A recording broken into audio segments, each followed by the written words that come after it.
In the left corner, I am the indefatigable, the burning ember in the darkness, your political analyst, Jamarl Thomas. And together we are Fault Lines with Thomas and Stranahan.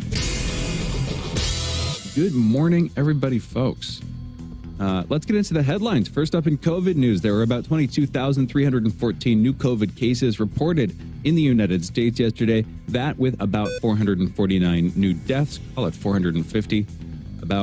Over the past week, there has been an average of about 14,809 cases per day. That's a decrease of 36% from the average 2 weeks earlier. 42% of the American public has been fully vaccinated at this point, and 52% of residents have received at least one dose of a COVID vaccine. And as of this morning, the coronavirus has infected about 33,420,000 people across the U.S. and killed about 598,350 people. In national news back here in the U.S., the developer of the Keystone XL pipeline pulled the plug yesterday following the Biden administration's revocation of the company's permit back in January. In international news, and kind of segueing, American President Joe Biden is said to be planning to meet with British Prime Minister Boris Johnson today. This comes ahead of the G7 meetings between the leaders of the 7 developed economies, although there are more than 7 developed economies. It's part of the G7 thing. They kind of you kind of wonder, okay, are they just 7? No, it's a geopolitical game. Anyway, they're meeting this weekend in Cornwall on Friday and Saturday. Biden will be meeting with Bojo today in advance of those meetings. And this all comes ahead of the planned meeting between Biden and Putin, which will be taking place in Geneva mid next week and will be a big event internationally. And of course, Jamarl Thomas, PSA, Jamarl Thomas will be in Geneva. He will be there. Doing the news, covering events. Doing the news. Covering events. You being the man on the street, taking a brief break from sitting in this studio. You've only been here a month, Jamarl, and you're already leaving? I know, right? I know, right? Well, I mean, look, man, I appreciate the opportunity to go. It's a pretty wild experience, pretty heady. And you're moving there forever, right? I don't know about moving there forever. No, honestly, if I had to leave the country, it would be Portugal. Oh yeah, I've heard good things. I love Portugal. Everybody's so chill, and it's like they're so chill that it makes you a sore thumb in a weird way. I hear you, Ed, but they also are super nostalgic, from what I hear. Yeah, in a way that I don't know. It's cool, but it's also. I love the place. Yeah, I hear it's beautiful. I hear it's really beautiful. Yeah, when I first I went to I've been to England a number of times now, but I've gone on like 2 trips, one solo. Like 2 longer trips, one solo, one with my brother Jack. First time I went on a trip to England, I was deported immediately. Are you serious? I'm completely serious. And then they let me back into the country like immediately. I wasn't actually deported. They just put me into a holding facility. That's a longer story. Anyway, the dude that I was couch surfing with, who like came to try to pick me up in the middle of the night while I was being deported, he really wanted to move to Portugal. And that was my first. And apparently there's a whole class of people in England who either want to move to Portugal or Spain because of like retirement benefits and the cost of living and the cost of housing. Gorgeous. I was talking to one of the nurses there. Look, I've had treatments probably in more countries ever. But I was talking to the guy there, and he was like, when I leave to travel for vacation, I can't wait to get back home. Think about that. Yeah. Like, you're so excited about where you live that when you're on vacation, you just think about going back home. It's a very weird, heady thing. When you're like on the beach or when you're on some of the coastal areas, life is just slow. Yeah. It's just so slow. Yeah. And it's like the guy's just sitting there eating like a sandwich. And you know that he does this every day. He comes and gets his tea, the sandwich, or the coffee, and he talks to whoever is here. This is his day. This is the job. That gives an image. Okay, You know what? Let's come back to this. I know that some people get tired of this intro music that's playing on and so I just want to give those people a reprieve, even though I personally like it. Anyway, in other international news, Myanmar's coup government has brought corruption charges against the former civilian leader of the country, that's Aung San Suu Kyi. This relates to a charity of hers, apparently. She has also been accused by the coup government of accepting hundreds of thousands of dollars worth of gold. That would be like gold bars. You're thinking that kind of gold. Anyway, authorities in the country say a military plane has crashed near Mandalay, killing at least 12 people, including army personnel and several monks. In tech news, Amazon has within the last few days been switching on Sidewalk. That's a mesh network for keeping connected devices turned on when they're away from individual Wi-Fi networks. Or from personal Wi-Fi networks, although the company says the Amazon Echo and Ring devices are protecting personal networks through multiple layers of encryption, users can still opt out of the service pretty easily through the Alexa app on their smartphone. Just to give people a brief explanation, although you've probably seen this on the news if you've been watching for it. The idea is, say you're wearing like a Fitbit, or a connected device, something that, wants to be connected to the Wi-Fi. Well, when you stray too far from your Wi-Fi router, it loses its connection. Unless you introduce a mesh network, which is basically a network, a bunch of these devices that are connected to each other and relaying information, from sort of the ones on the fringe of the network back to a central hub, which is the internet. If you have that, which is what Amazon is doing with this, then you can dramatically extend your connectivity. You can extend it, but you can also make those devices that much unsafe. Potentially unsafe because you're connecting them all. That's all the thing. Of the devices. Yeah. I remember I'll come back to this. As you're saying, I was like, wait a minute, all of those devices are connected now. Exactly. You break into one, you can break. Exactly. That's the thing. Yeah. That is the pivotal weakness there. Anyway, they're saying they're working on that. We'll be coming back to talk about that in a couple of seconds. E3 kicked off last night. That's the sort of long gaming, electronics and mostly gaming conference that will be running over the weekend. The games conference that is entirely virtual and free for the first time. And again, it kicked off last night. It'll be continuing through the weekend. In Earth and Science news, a lunar eclipse is happening this morning. It is fully visible from parts of northern Russia, Canada, and Greenland. For the rest of us, it's partly visible in other parts of the northern hemisphere. But again, you need to be kind of somewhere in the northern hemisphere. So the northern United States, a lot of the UK, you're going to see this in different ways. But basically, the sun will appear smaller, as if the moon has passed in front of it and obstructed our view of it slightly, which is what a lunar eclipse is. Anyway, those are our headlines. You're listening to Fault Lines with Thomas and Stranahan. So one brief explanation, just to close it off, the thing with the deportation. I remember the date very clearly because this was the day that Amy Winehouse died. But yeah, I was briefly deported from the UK because of I was trying to go into the country to do like a prolonged walking trip. Yeah. And you wouldn't walk there like Kane. Yeah, and there was a problem giving them a good contact inside the country. I had people that I'd messaged on couch surfing, and some of them hadn't responded. Anyway, countries don't play about that stuff. They don't play about that stuff. No. I was a young, naive 19-year-old, I guess, and so I was like going on a solo trip. I thought I had it all figured out. I did not have it all figured out. I got briefly deported. There was a very nice Trinidadian man who was also getting deported. We had a lot of good conversations. And then at a certain point, I had somebody inside the country who I'd gotten in touch with who learned about what was going on and basically helped me and like came out in the middle of the night to try to get me out of. So then they saw, okay, this guy actually does have somebody inside the country who's willing to vouch for him. And that dude saved my trip. So wait, they caught you at the border? It caught me. Yeah, well, it was just, They caught you at the border. I'm declaring who I'm supposed to, know and like, okay, who are your contacts? And even if you just have a hotel, if you just put a hotel, it's supposed to work. That would even work. But you were just walking the earth. I was just walking So you weren't going to get a hotel. You were just going to be like sleeping in train stations. Well, not in train stations, more like forests, which there are still. Man, that's so hardcore. I met this cat in I think it was in Egypt. I was on the Nile, and I was taking a boating trip by myself, solo trip. I didn't know anybody in any of these countries, and dude ends up talking to me. He speaks English, right? He speaks English, Arabic, what is it?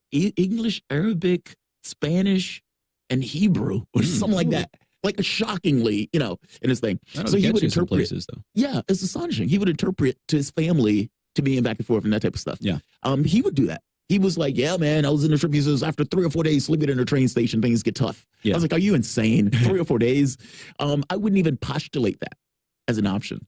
And in his head, I've done that. I just want to do that. Yeah, I've done that. I was with buses. That was the southeastern United States. But I was hitchhiking around, sleeping in bus stations. Went and volunteered on I've volunteered on a number of farms now. This one was down near Asheville, North Carolina. Yeah. But just across the southeastern United States. Yeah, it's a little bit grungy, but it's a good way to live. I am always enamored with people like that. Because, when people are looking at the world. Why? Because when you're looking at the world and you think to yourself, okay, here are my options. These are the things that I have available to me. What you just said would have never appeared on my menu of options. I wouldn't even consider them as an option. It wouldn't even cross my mind. Well, and I know environmental experiences kind of push people in directions and everything else where that's exposed, then you're like, oh, that's an option to do. I feel like there are two categories here. One category is people who are pushed to do these kinds of things by sheer necessity because they, for instance, grow up poor or grow up they grow up the children of people who do these kinds of things. No. Then there's a second class of people who are spoiled, naive, and they grow up being like, oh man, that'd be cool to try. And then they do it. That's not spoiled and naive. They're a little bit overconfident. They're a little bit cocky. And they get out there and they do the thing. That's called being a teenager. And it works. Maybe that's being a teenager. That's called being a teenager. Yeah, invincible. I'm invincible. Look, I was in the second category, to be clear. Yeah. And look, just to be clear, the invincibility thing is just part and parcel of being a kid. Yeah. I've had doctors one time tell me, he says, you realize if you're older, you'd be dead now, or something like that. Wrong with talking about a heart attack. What does that mean? Youth confers a certain durability associated with it. Oh. And, people say youth is wasted on the young. It's that. It's invincibility, and I know it all, and all of this stuff. Yeah. And as you get older, you become, some people anyway, more moderated, more, okay, maybe I don't know it all. A little bit risk averse, too. That's the other side of it. A little bit, yeah. I can see that in myself. I hit that when I got older, though. Like, I didn't hit that at and maybe that's the medical stuff. Like, when you go all of these years where they're like, okay, your son is going to die, or you're this ill. The risk part is not entirely there. You've already did the risk part. And so for you, it's like, I'm traveling the world. It's like, is that dangerous? Dude, I almost died back there. It's that stuff. It moderates your point of view in regards to what you do. That I would have never thought of, though. I would have never thought of sleeping in a train station unless it was like just radically necessary in the moment. Well, it kind of becomes that way because you put yourself in situations repeatedly where, okay, what do I do? Forced to do what do I do? Every day it's, what do I do? Where am I going? Oh, there's no baseline or anything to fall back on. So you're like, I used to plan that stuff. Like, I would plan it when I was jumping from country to country. I didn't know the country I was jumping into. So it would be like this kind of blind travel. Yeah. And so you would start off I think I started off in Amsterdam because I wanted to get stoned. I jumped into Egypt. I jumped into so forth. And then it's like, hey, instead of going to Jordan, let's go through Israel. And you change your trip just like that. You can do that. You have the option. Yeah. But I don't think I would have went into it thinking like, I'm not going to have a place to stay. Or I'm not going to have like, even if I'm on a train trying to book a hotel, I'm on a train trying to book a hotel. I think in that trip, I that one specifically, I camped a number of times. I think I got a total of 2 nights at a hostel, at 2 different hostels, pardon me. 2 nights at one each at a different house. And then other than that, it was camping and couch surfing. Couch surfing, specifically the website couch surfing, where you like meet people. And I know for you, this is normal. Yeah, I had universally good experiences with this stuff.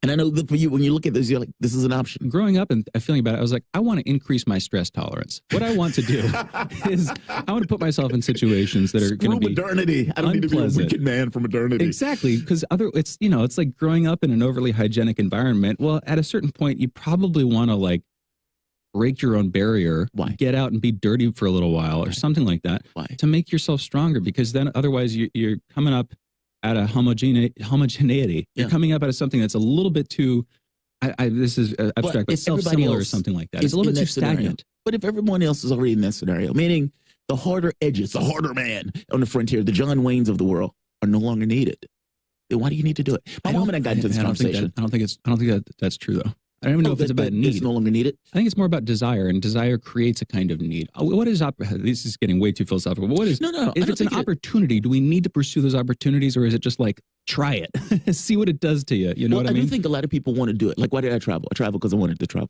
Why do people climb Everest? Why do people do X or Y? They do it because they want to at some level, right? And sometimes it's a challenge of doing it. Can I do X or can I do Y? And can I succeed at it? And that's how they measure themselves, their worth as a human being against the challenges that they present themselves with. My mom and I got into this conversation the other day. She is a Christian. She believes in afterlife and all that stuff. And the conversation ended up in this notion of, if the afterlife is beautiful, if it's just joy, if everybody is loving and there's no harm and everything else, then what is the point of putting yourself through a hellish environment? Meaning, if the only thing that you're ever encountering is love and light, what's the point of the hellish environment? Why would I say, I'm going to starve myself? I'm going to put myself in a concentration camp. I'm going to do all of this stuff. And, she can say, well, experience. Yeah, I get that. But if you're never going to encounter that stuff, then what's the point of encountering that stuff or forcibly encountering yourself? I kind of feel like that way with this on some level. If you had a society that was just better, what would be the point? I mean, people would still challenge themselves, of course, and people would still find things to challenge themselves with, even in the context of that modernity. Fair enough. And we would say those are weaker men. Well, they're weaker men because they're in a society that doesn't require them to be, stronger men or whatever. Yeah. So I don't know. I mean, it's a question to be had of, does it matter if modernity, or if we have such excess that people lose that edge of kill, punch, kick, etc. Yeah. Less competitive, etc. Well, doesn't matter. Well, there are a couple different ways of looking at this. One of them is, I'm reminded of the last scene in No Country for Old Men, the great film No Country for Old Men. One of my favorite films. It's a great film. And I'm not going to plot spoil, but one of the characters is talking about a dream of his father, and there's a horse, and they're riding on horseback, and his father is basically philosophical film, carrying a torch and passes a torch to him, and this is in this man's dream. There's something about the passing of the torch where it's like, okay, what is humanity? What am I coming out of? Who are my ancestors? What did they want? What kinds of things did they do? What did they value? I am them. I'm the outgrowth of them. You know what I mean? Yeah. And so in order to pay not just tribute to that, but to give myself the deepest satisfaction, to like reach down into the marrow of my being, maybe I should try some of the things that they tried. Right. Simply. And they didn't try it. They just didn't have a choice. They didn't have a choice. It was like, we I came need out fire. of it still. Yeah. I need a hammer. I need a bone to hit this guy in the head because he's about to take my wife. That type of stuff. That kind of thing, exactly. And I'm not saying at a certain point you end up LARPing with it, but what is a ritual if not a LARP? Yeah. In some sense, if you ritualize something, if you make a habit out of doing something, even though it loses its material relevance, if you just, you get my point. Yeah, totally. A LARPing is how I could criticize it or make fun of it, but there's something, anyway. On the other hand, looking into the future, there's also the chance that the civilization we're living in could encounter some serious difficulties.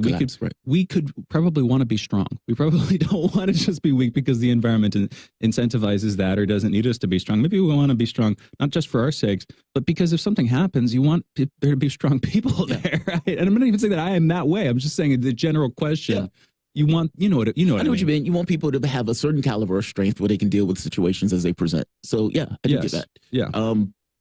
I get that. Let's close it. It's funny. I exist in the space because you can make an argument going back, 200, 300 years ago of them looking us down and like, look at those weak men. Zach used to lift this woman up over my head and et cetera. Or I used to carry 300 pounds of bricks. Then there's the long-term testosterone decline, which is its own thing. That's its own thing. Even, and that could be environmental. That could be all sorts of stuff. When I was in Africa and Kenya, there was one of the women, we went to this kind of coffee factory where they make the coffee. They put the coffee beans and everything else. And this woman, maybe in her 60s, maybe in her 70s, is carrying like a 30-pound bag of coffee on her back and just toting it like it's nothing. And I'm like, wow. Now she does that like every day. And so it's like, is that strength? Yes. How old did you say she was again? She looked like she was like 65. And for how many days has she done that? Oh God, man, I have no idea. But she's been doing this for like her whole life. That's why she can do it. Exactly. But I look at that is that strength? And yes, is that strength that you really want? Do I want my mom carrying coffee like that? No, I don't. And so it's like, if that, it's like anything else. It's like when we were talking to the astronaut, Keho, your strength and everything else, your muscles correspond to your environment. So when your muscles are on Earth, they have to lift stuff. They get stronger. When they're in space, I'm not needed. So what's the point in using the resources for this? They atrophy. You probably start using other muscles. But it's the same faculty in humanity in regards to modernity. When that faculty is like, this is unneeded. We don't need people to be this way. We don't need this in regards to our society because of technological evolution or whatever else. Well, it's a loss, right? We lose that. But is that a bad loss? I don't think it is. And if things happen again where the world comes to ends, those hard men and hard women will be there developing environmentally as it perpetuates. I wouldn't be here, so I don't care. But you get I hear you. I hear you. I have a lot to say on this, but we should go into a break. Those are your headlines. You guys are listening to Fault Lines with Thomas and Stranahan. We will be back in a moment with the Soapbox segment.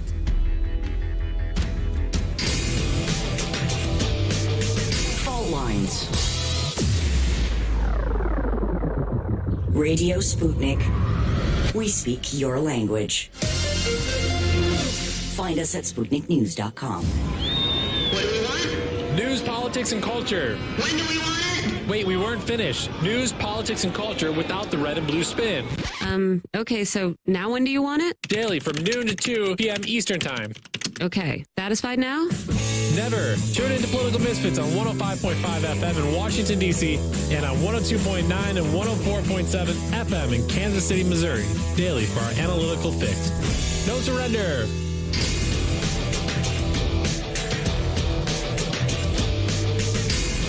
Fault Lines. Welcome back to Fault Lines on Radio Sputnik. My name is Jamarl Thomas. I'm joined with my co-host Shane Stranahan, coming to you live out of our station in Washington, D.C. If you guys live in the area, you can catch us on radio at 105.5 FM and 1390 AM. If you guys are in Kansas City, where we are also broadcasting, you can reach us at 102.9 FM and 104.7 FM. If you guys are digging what Shane and I are putting down, whatever platform you're consuming this content on, give us a like and share that audio or video. If you want to join in on the conversation, you can do so with a chat, a tweet, and of course, you can reach us by phone at 202-521-1320. Your engagement helps makes this show what it is, so definitely don't be shy. I did a video yesterday when we were doing a dedicated segment. And in that dedicated segment, I showed a video of Kamala Harris basically saying, don't come to the country on one. But when asked by Lester Holt, asked the question, once again, for the 100th time, are you going to the border? Why haven't you gone to the border? And Kamala Harris not liking this question. Now, I myself, like Kamala Harris, was annoyed by this question, but for different reasons. They've asked this question incessantly, and they've asked it over and over and over again, and she's given them the same answer. And I know that Lester Holt, when he's asking this because he's looking for some level of, it's his job on some level, right? He wants the political thing. He wants the buzz. He wants the clip. He wants her being badgered by this. And that in and of itself annoyed me because I felt like all of this was theater on some level. Looking through, not just at, and looking at it and saying Kamala Harris doesn't care about the border. Lester Holt doesn't care about the border. Lester Holt does care about getting a good soundbite and a good question for Kamala Harris, especially if it annoys her, which I would imagine, knows it does. From the standpoint of Kamala Harris, she knows that she doesn't care about the border. She knows that Lester Holt doesn't care about the border. She even knows that from the standpoint of policy, not much is changing in any way that is going to change anything fundamental. Theater, all of it. So yes, I get cranky when I'm watching things that are real problems, that are significant problems, and yet are gauged theatrically. If you're objective, however, and as I thought about this yesterday, we talked about this in a meeting, and as I was sitting on the train thinking about my take on this, I realized that take needs to be modified on some level. It is true that all of this is theater, and it is true that I'm still annoyed by the very question. I'm annoyed by the way Lester Holt is asking the question, but there is a reality here, every bit as much as the shadows on the wall has a reality despite the theatrics or the falsity of what is being shown. Why are they asking her that? I think that's the most interesting question and somewhat of a deconstruction. Why are they continuously asking Kamala Harris about the border? The border wasn't even something that was on the marquee like talking about. That had been basically pushed out of the media. And yet, Lester Holt asking her the question. And just so you guys can know what I'm talking about, let's play the clip. Do you have any plans to visit the border? At some point, we are going to the border. We've been to the border. So this whole thing about the border, we've been to the border. We've been to the border. You haven't been to the border. And I haven't been to Europe. And I don't understand the point that you're making. I love that answer by Lester Holt. You haven't been to the border. You, individually, Kamala Harris. And the reason, of course, he's asking her is because Joe Biden is giving Kamala Harris that job. I don't want to deal with this. I don't want reporters continuously asking me and Psaki about the border. I do not want this on my mind. I have other things that I need to deal with, like my applesauce and my ice cream and chatting up biker women when I'm going to the various places out on abroad. So I gave you the job of vice president. That job has two capabilities. One, if the president drops dead, you take the job and the 51st vote. That's it. It is a thankless, almost worthless, barring those two things, job. And since you have not much to do over the course of the day because we're not passing legislation, you're not being the 51st vote, then yes, I am giving you my busy work. Do your job. Now, they ask her this question over and over because they realize there is a problem at the border. They asked her because they realize she doesn't like to be asked this question. But more importantly here, why is she so annoyed by this? Why didn't you go to the border? Why wouldn't you take the 20-minute, the 30-minute, the 2-hour, whatever that is, trip to the border just to shut them up so they can move on to another story? Why don't you do that? And more importantly, shouldn't you? Yes, I can be cynical. And when I'm looking at the story, it wasn't necessarily a certainty. in my position, it was a cynicalness. It was cynicism. It's looking at both of these guys and knowing Kamala Harris doesn't care about the border. And in knowing that Kamala Harris doesn't care about the border, you're continuously asking her about it. But deeper, deconstructing the question, should she care about the border? Shouldn't you care about the border? When Joe Biden was made vice president, Joe Biden was the happiest man on the planet. There was no position or no job that Obama could have given Joe Biden, that Joe Biden would have been doing it with a smile, eating ice cream all along the way, happy as a lark to be there, rubbing shoulders in the vice presidency. He wanted it. He liked it. He understood this kind of stair-step thing over the course of his 47 years. Kamala Harris doesn't seem to get that. And that is the most fascinating part. Kamala Harris doesn't care. Kamala Harris just wants to be president. Hey, here's the job of Mexico. Here's this other task. We're giving you these things to boost your bona fides. So when you finally do run, or when anything happens to me, at the very least, you get to defend yourself and say, I did all of these things as vice president. He's giving you an opportunity, but you're looking at it as busy work.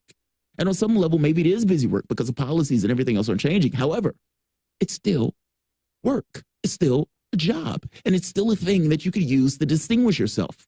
But instead, craven ambition, rank, just, this is beneath me. This is beneath me. I want to be in Europe. I want to be in Europe. Let's play a clip for the moment. I want to go back to make this point. Kamala Harris gets eaten alive in a presidential debate because Kamala Harris does want to be president. She doesn't want to be vice president. She wants to be president. Let's play the clip.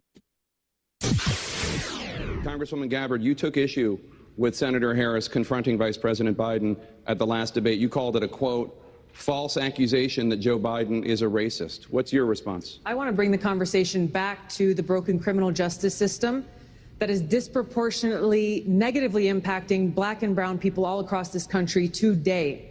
Now, Senator Harris says she's proud of her record as a prosecutor and that she'll be a prosecutor president, but I'm deeply concerned about this record. There are too many examples to cite, but she put over 1,500 people in jail for marijuana violations and then laughed about it when she was asked if she ever smoked marijuana. She blocked evidence.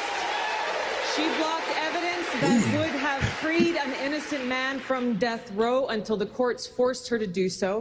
She kept people in prison beyond their sentences to use them as cheap labor for the state of California. And she fought to keep cash bail system in place that impacts poor people in the worst kind of way. Let's stop right here. Congresswoman. Senator Harris, your response. Right here.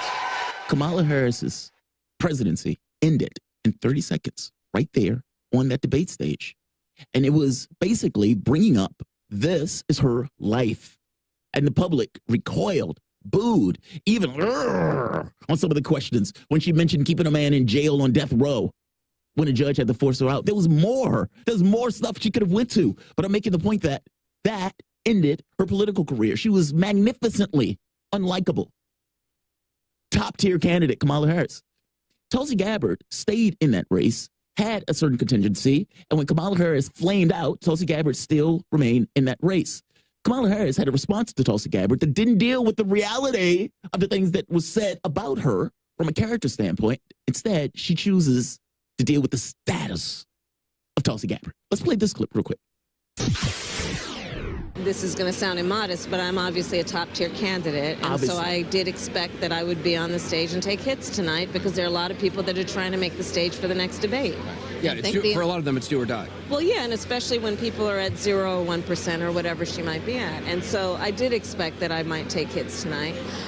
But, you know, listen, I think that... I'm a top-tier candidate. So I knew I was going to take hits, but she's at like, what, 0.1%. Top-tier candidate flamed out. Top-tier candidate ran out of money because she was spending money like a quote-unquote top-tier candidate that she was not. And if it wasn't for Joe Biden bringing her into the fold, that top-tier candidate would be sitting at home right now. He gave you a job. There is an issue with the border. And you could deal with that issue honestly. The key thing is, if you really wanted to get something accomplished at the border, you do go. You do talk to people. You do look around and figure out what's taking place. If you have no interest or intent of doing anything, then this question is just annoying, which it is. Kamala Harris just wants to be president. She doesn't want to do this nonsense of vice presidency and everything else and being a good steward of like the Joe Bidens of the world. No, she just wants to be president. She could dig into the historical actions of the U.S. in relation to the basket case nature of the countries. She could have a discussion on the coups. She could have a discussion on the instantiation of neoliberal policies that are in our own interest to the detriment of those countries. She could even get into the rabid drug use of the United States based on the environmental conditions that incentivize that drug use and how that affects Latin America or South America. None of that stuff is going to come up, which is, again, my annoyance. Not just with her, but also with Lester. Yes, my position is somewhat modified in regards to be less cynical in regards to your appraisal of it, but not by much. Kamala Harris doesn't care about the border. She should care about the border. Lester Holt is asking her this question, but there's a deeper point in the question. And the question is basically saying, why don't you care about doing your job? And I think a lot of this goes down into this politically craven ambition. What are your thoughts, Shane? I thought about this for a few hours yesterday because we had a good talk about the video and whether or not she should go to the border and whether or not this is a bogus question. And my thought was, it is theatrics, which is the thing that's annoying me. By the same token, there's a reality there that needs to be elucidated, and that her job in this is almost to avoid it. It's very weird. It's very aggravating to me. But what are your thoughts on this? Well, I think that she's what seems clear is that she's failing. And what makes it a little bit more complicated for me is trying to intuit, which is, I guess, what I have to do. Like why? What her intent is, or where she's trying to go, what her motivations are, et cetera. So when you say that she doesn't want to deal with this issue in general, I don't think so. It's not even laziness or something. It's just like, for whatever reason. Me. Yeah, I want to be other stuff. It's either beneath her, or she sees it as an intractable problem, or she sees it as, as something that she can't solve, that kind of thing. And so she's just like, even if it's intractable, don't you have to deal with the optics of it? Like, isn't it your job? That's where she starts failing, because my sort of skeptical defense of her, something like that would be, it's not even a defense exactly, but it's like she's trying, her team is trying to recast this as a foreign policy issue. Right. We've talked about this on the air before, but instead of making this a domestic issue, which is how are we dealing with the migrants at our borders, she's making it a foreign policy issue, namely, these migrants are coming from other countries who have serious problems, and we need to go and deal with those countries and sort of help them stem the flow of these migrants. And of course, as I've also said, and you say these things on an air, and at a certain point, I don't want to repeat myself too much, but it's like, if she were to do her job from a foreign policy perspective, she'd have to confront a lot of demons and skeletons in the American closet that she doesn't want to confront, that no American president, unless they're uber brave, is going to confront. And she's not even president, so she'd be acting against Biden in some sense by having to confront them. I don't see her doing that. I don't see anybody, unless they're a little bit more of a fringe candidate, or a fringe VP or a fringe president. Nobody's going to do that. You know what I mean? Right. So in some sense, what is she doing? She's trying to make this not our issue. And it's hard for you, and it's hard for the journalist to tell whether she's trying to make this not America's issue or not her issue. Unless the whole should ask that. But does that make sense? Yeah. No, I get your point. Yes. It's intractable. She knows it's intractable behind the scenes. And so she's like, you guys are asking me about this thing that I can't solve. And what would be a clever thing, what is a clever thing, not a wise thing necessarily, but what is at least a clever thing, is to say, guys, this is not our problem. We're dealing with other people's problems or other countries' problems. Yeah. My goal here, all I can do is work with those countries to try to ebb this flow. If that were her case, she should make it damn clearly, because that is actually a kind of radical shift in the rhetoric around what the nature of the thing is. This is your problem, guys. This is other countries' problems. We've been charitable by trying to, taking them in and trying to give them good living conditions, et cetera. She could do that. That's a screwed up take on it, but she could give that take. Does that open you up to an attack from the press? Everything opens you up to brave reporters like, so you're saying that our policies had no influence in those countries? Yeah, but they're not. Like, I don't see them asking that question. That's the catch. Because it's a risk, right? If she says that, she knows that question is floating out there. The catch is, are the reporters brave enough to ask me that question? These questions are always floating out there. No. Because you can still ask that now. Yes, you could. Which is my annoyance with Holt. Because Holt is beating around the bush. It's like, my annoyance is like, why are you asking her that? And it's like, well, he's asking her that because she's not at the border and they expect her to go to the border. And I also get the feeling that he's asking her that to give her an opportunity to defend herself, not seeing that she doesn't have the capability to do that or that she's too That's out a of good point. Yeah. But you have brought me around a little bit to your side. Maybe it's just that she just sees this as below her. You know what I mean? Which is what you said. And I could also see being the case. We need to close this out. Yeah. We'll be coming back with Ted Rall. We might re-pick up this conversation on the other side, talking with Ted. He is a political cartoonist, syndicated columnist, and a lot more. Also an author of many books. You're listening to Fault Lines with Thomas and Stranahan. We'll be back with Ted Rall on the other side of this short break. Be right back. Yeah. Fault Lines. You're listening to Radio Sputnik. Want to know how international issues fit into local ones and how local issues fit into international ones? With the historical context to tie them together, we're bringing it to you all by any means necessary. Tune in weekdays from 2 to 4 p.m. Eastern Standard Time to hear me, Jackie Lukman, alongside my co-host Sean Blackman. By any means necessary, your guide to connecting the social, political, and economic movements shaping the world around us.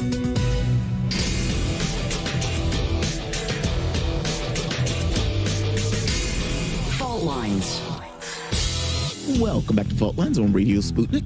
My name is Jamarl Thomas. I'm joined with my co-host Shane Stranahan, coming to you live out of our station in Washington, D.C. We were having a conversation on the whole thing of Kamala don't care. She just wants to be president. Now, this has a backlash. This comes in the context of a backlash where Kamala Harris has been given the responsibility of dealing with the quote-unquote border crisis. And, of course, Joe Biden comes in office and basically says he's going to allow kids to come into the country. This creates an incentive where people start sending their kids to the country. The adults sometimes stay back and they send the kids on this dangerous journey. Our facilities begin to fill up. Those facilities were incapable of dealing with the numbers and the stress associated with those numbers and left horrible conditions that the president of the United States basically tried to dodge and tried to not show. He didn't have a choice but the reveal, and the reveal was somewhat horrifying. Biden, competent politically, says, I don't want to continuously be hit on this issue, and I am going to give this to my esteemed Vice President, Kamala Harris. So then Kamala Harris has a task. And when the press has a question, they don't go to Biden, they go to Kamala Harris, and they say, hey, Kamala, what's going on at the border? I played this video once before. We have our guest, Ted Rall, to have a conversation about this. Ted Rall is a political cartoonist and syndicated columnist. Ted, I wanted to, before going too far into the intro, I wanted to introduce you and to bring you in on this. But Kamala Harris basically, when asked by Lester Holt, why haven't you gone to the border? And again, like I said, I'm annoyed by this question on some level. And I think I'm even annoyed with Lester Holt in the way this question is being asked, because it's not asking the question in a way that gets to American foreign policy and how it affected those areas, either in Central America or South America. Instead, it's the stuff of, when are you going to the border? It's that. And that question annoys me without the constituent parts to explain what he's getting at. Ted, I know you've seen this, and I know you've seen they've been having it all on media yesterday and today. What are your thoughts on this? Should she go to the border? Does it matter if she goes to the border? Is it theatrics for her going to the border? And even if it's theatrics, shouldn't she still go? I mean, just out of politics and even out of the potential of finding or looking at something that you might not have seen before, you go.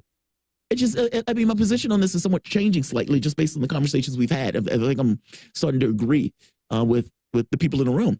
What are your thoughts on this? Yeah, well, politics is 95% theatrics, and you're supposed to do it. So there's a bad flood somewhere. You're supposed to fly there. I mean, everything, George W. Bush flying over Katrina. Yeah. Theatrics, not good theatrics. He should have landed. But, there's looking at the shot out the window, the good photo. But the point is, yeah, of course she should go. Would it meaningfully affect her understanding of what's happening at the border? Probably not. Not unless she went and spent several days. Well, it would depend. To migrants and well, Ted, it depends. I mean, if you go with the intention of, okay, I do want to solve this. I have an earnest and honest intent of trying to find some solution to mitigate or something like that, then you may find something if your intention is to solve it or at the very least to mitigate. If you don't care about it, though, that's the catch. That's the rub. Yeah, well, and that's the thing is, if she views her job as solving the problem at the border, which is, again, linguistically how this has often been cast, using the problems at our border, a domestic issue, something that we have to deal with and that she could very easily visit on a short flight in Air Force One or whatever, then yeah, spending some time there, spending a couple of days, like you're saying, seems like the bare minimum. Yeah. I mean, this is a major crisis. There's no beating around the bush there. It has fallen out of the news cycle slightly because for whatever reason, I'm guessing it became politically expedient for it to be in the news cycle and then has, been swept away as so many things so constantly are. Nevertheless, it's still a big issue. She could have gone, she could have stayed, and she probably could have learned quite a few things. She hasn't. My guess here, though, and this is what I was saying just before, Ted, is she's trying to reframe this. She's trying to make this, instead of being a domestic issue, a foreign policy issue by going on these diplomatic trips. Maybe she sees that as a more prestigious way of handling the problem, or maybe it's merely a way to sort of deflect responsibility by making it other countries' problems instead of ours. I don't know. That's the kind of psychoanalysis we have to turn to when we're trying to understand what our own leaders are doing when they're not all that clear about it. Ted, what do you think Kamala's up to here? What are her motivations here? Well, I mean, I think it's a dodge. Look, Trump exposed something by winning an election largely based on the border crisis and the fact that the United States, as one of the world's largest nation states, has decided that it wants to be pretty much unique in not having guarded borders. And both political parties have been perfectly okay with that for decades. It's always been an absurdity. And Trump exposed that, and the Democratic Party kind of knows that they want to continue the policy that existed prior to Trump of having an open border. So they are deflecting the attention down to what they call the Northern Triangle countries. Of course, I don't think it works for a variety of reasons. I mean, I think most Americans have very little understanding that very few Mexican nationals are crossing the border into the United States anymore, that's a view of things that dates back many decades, and that most of the people who are crossing are transiting through Mexico.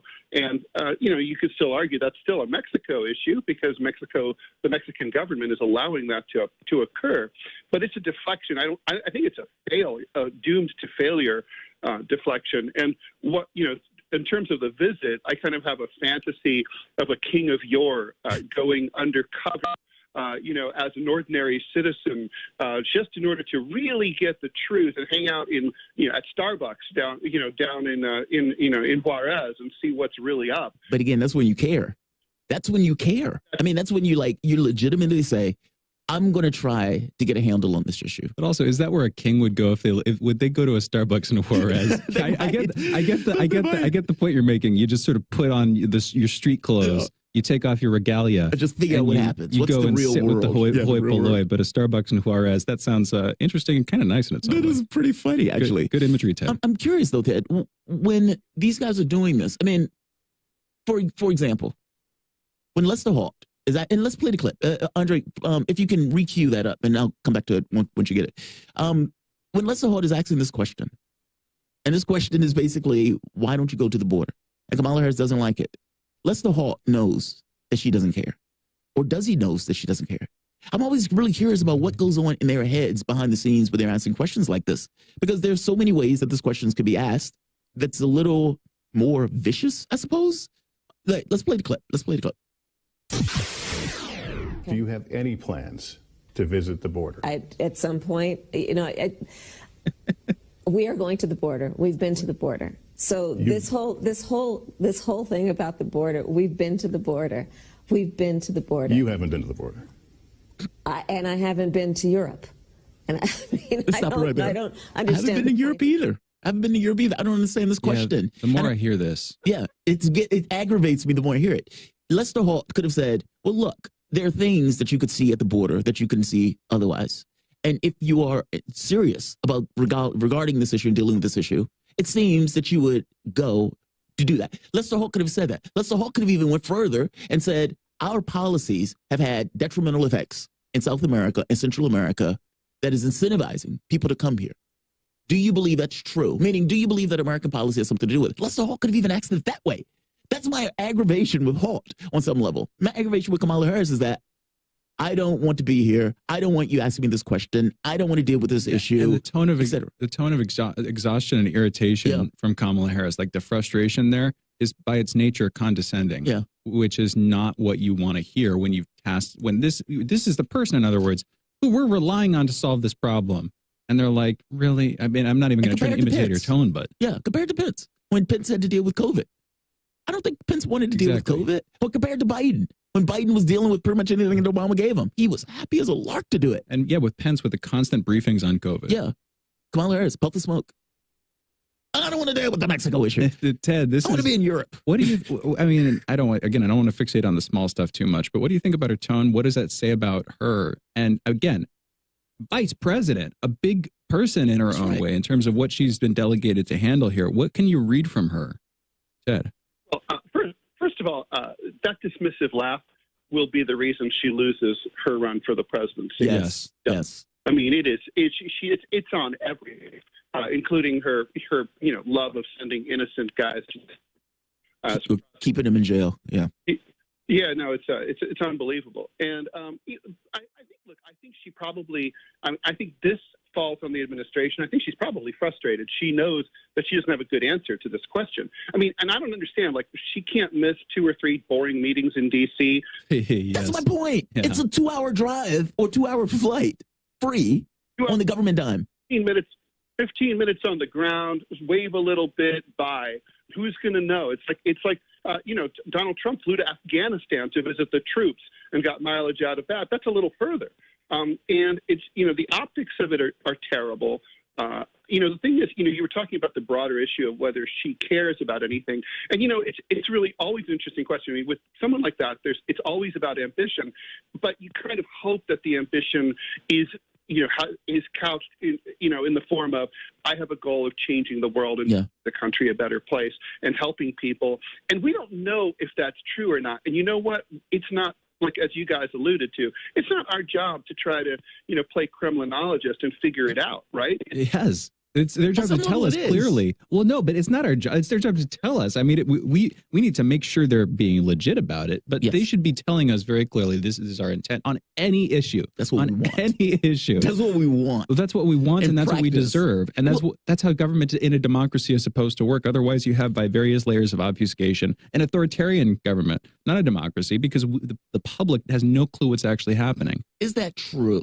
Has any democracy worked with that level of radical transparency? Yeah, but if you're going to be puritanical about this, no democracy has been perfect, of course. But it's puritanical. I'm just talking about the way people. This is a major issue, and here's what's weird to me about it is that in its own way, Kamala's tactic appears to be working, even though whatever lurking sense that the media has that there is still this crisis, it's still a lingering thing.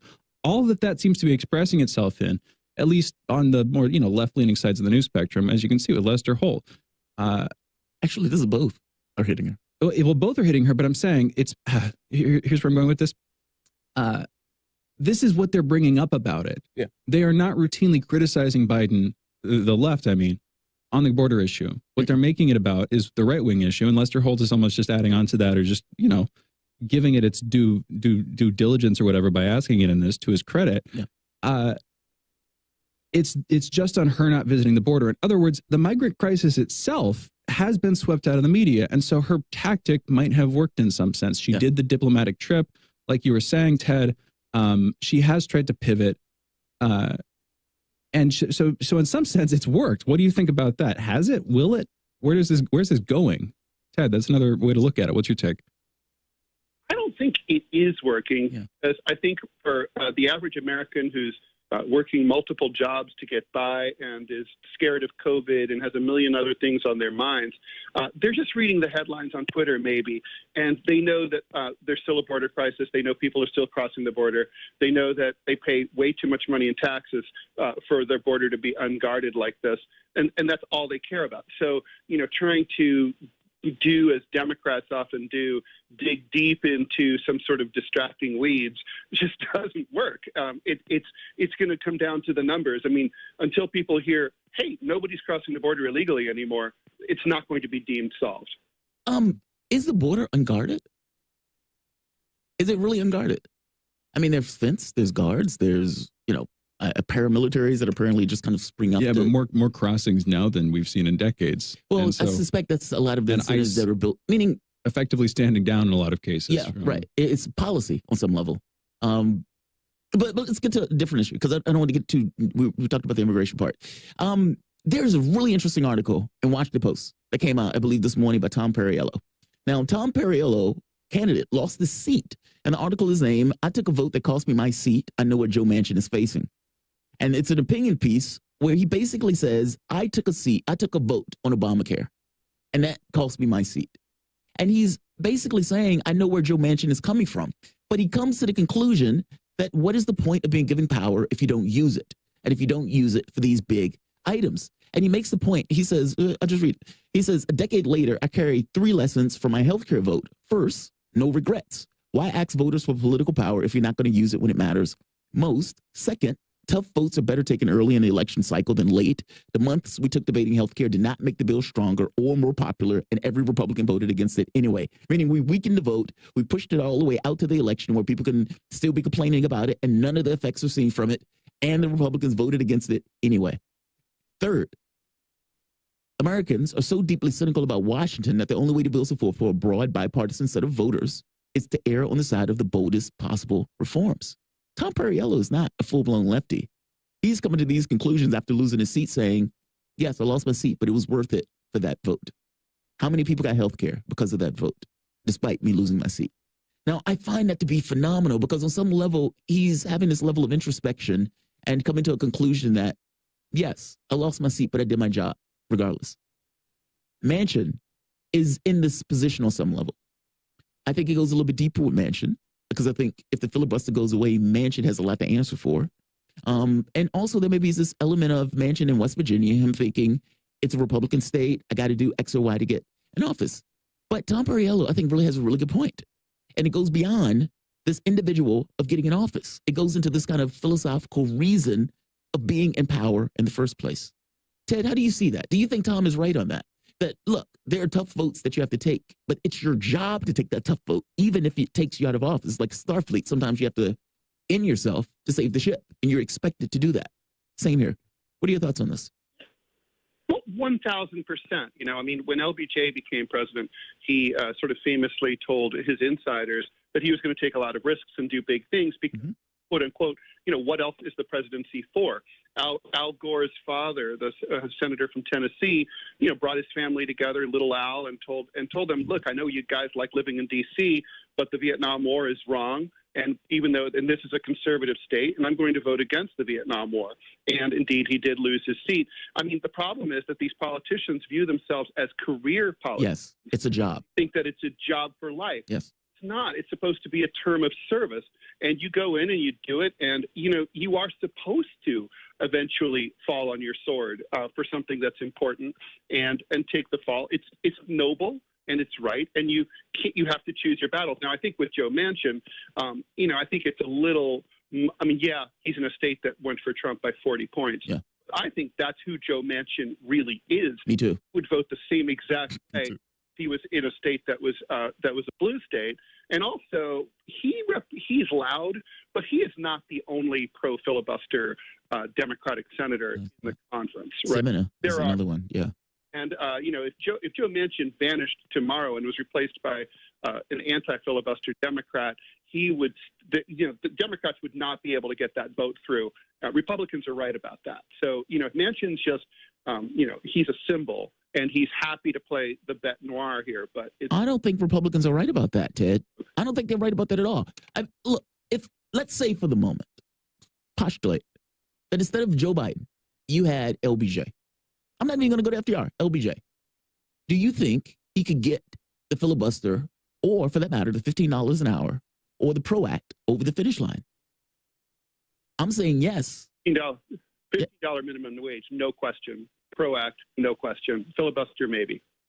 But see, right there, the fact that it changed based upon the individual that was involved and the capabilities of that individual to assert the powers of the presidency, it matters. That's my point. That's what I'm saying. I don't entirely buy. Like, if Joe Biden went after Joe Manchin on this issue of jobs, on this issue of the PRO Act, items that West Virginia entirely agrees with, Republicans or otherwise, and put his position in peril, would that affect Joe Manchin's vote? And the answer is yes. It is the job of the president on some level to do those things. It's not in him. It's not in him. I guess that's my point. You could get that stuff accomplished. He just doesn't have the capability to extemporaneously talk or the physical presence or the political capabilities or even will to do it. Do you disagree with that? I mean, I disagree with this idea that you can't get this stuff over the finish line. Well, it's all those things. I mean, right. What I'm trying to say is, like, if the Biden-Harris administration were, let's say Joe Biden were Joe Biden from 1987, right? He was still vibrant. He doesn't have any desire to do this. This is a guy who was in favor, who opposed court-ordered busing. He's a right-wing Democrat, always has been. He ran against the $15 minimum wage until he realized that he was going to be primaried out, right, unless he did. So until he changed his mind. So that's why, there's been all this, like, this kabuki theater about, like, well, we're going to put $15 into a bill that we know the parliamentarian's going to reject. I mean, Joe Biden still, probably has forgotten more about parliamentary procedures right. is ever going to know. He's in there for 40 years. So, I mean, he knew that was going to happen. So this is, I think there's a lack of policy desire. I tend to focus on that. But even if that weren't true, yeah, there's definitely a lack of power, a political force in this guy and in this administration. Does that say anything about where America is going, that they would have elected, that we as a nation would have elected this man? Or was that just about Trump? Is America leaning right, or is it being taken there, Ted? It was, well, America has been pushed to the right for decades, and the 2016 Bernie insurgency was a detour from that shows a hunger for something different. But no, Joe Biden is only president because he ran against Donald Trump. That is the only reason. You talk to anybody who voted for Biden, they just were convinced that he was basically the Pfizer vaccine to Trump's COVID virus. Okay. And that's unfortunate, right? I mean, because it feels like a race to the bottom. That the country was put in a position of, all right, you can have this guy who is not going to accept the election results, or you can have this other guy who is a wisp of his former self. I mean, that is not, and the wild part about it, all these people dying in the situation that's presented with us, it feels like we've wasted a crisis. And I know that's callous. I know that's a certain degree of cynical and way looking at it, but it is on some level true. Doing this job, and I think, sometimes in the political space, you get into the spot where you encounter this stuff so constantly that you are actively talking about it, where you feel almost alienated from the thing that you're talking about, despite you're part of it. I do think it's true that it's a wasted opportunity for movement, for systemic change. Was it all just a lie? Like, do you believe that on some level he believed in this deep competition with China that he's talking about, or just doesn't have the capability of doing anything about it? Meaning, do you think that Biden and this new rhetoric that seems to acknowledge that, okay, the world is changing in some particular way, is that rhetoric a change in Biden where he feels like this stuff is needed but doesn't have the capability of doing anything about it? Or was he just flagrantly lying? From your take, I'm just curious about how you see it. Lying. I think flagrantly lying. Flagrantly lying. He absolutely, and maybe fragrantly as well. He definitely. Yeah, I mean, I don't think he ever. Look, I think if Joe Biden became king tomorrow, yeah, could do everything that he wanted, he's not going to push through a public option, much less socialized medicine. This is just a slow walk back to normality, basically. Yeah, I mean, the guy he likes free market capitalism, neoliberalism, the way it was and has been. He wouldn't change anything.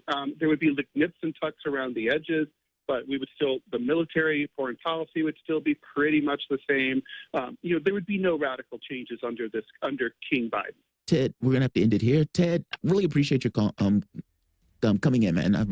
Totally thank you.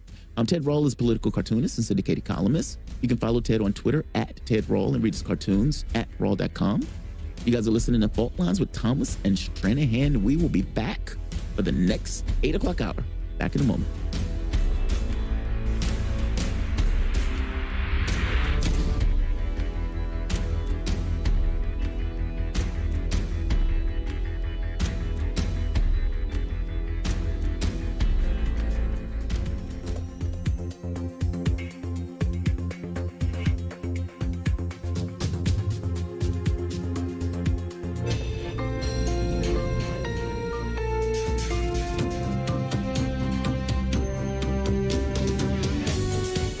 Listening to Radio Sputnik. Telling the untold.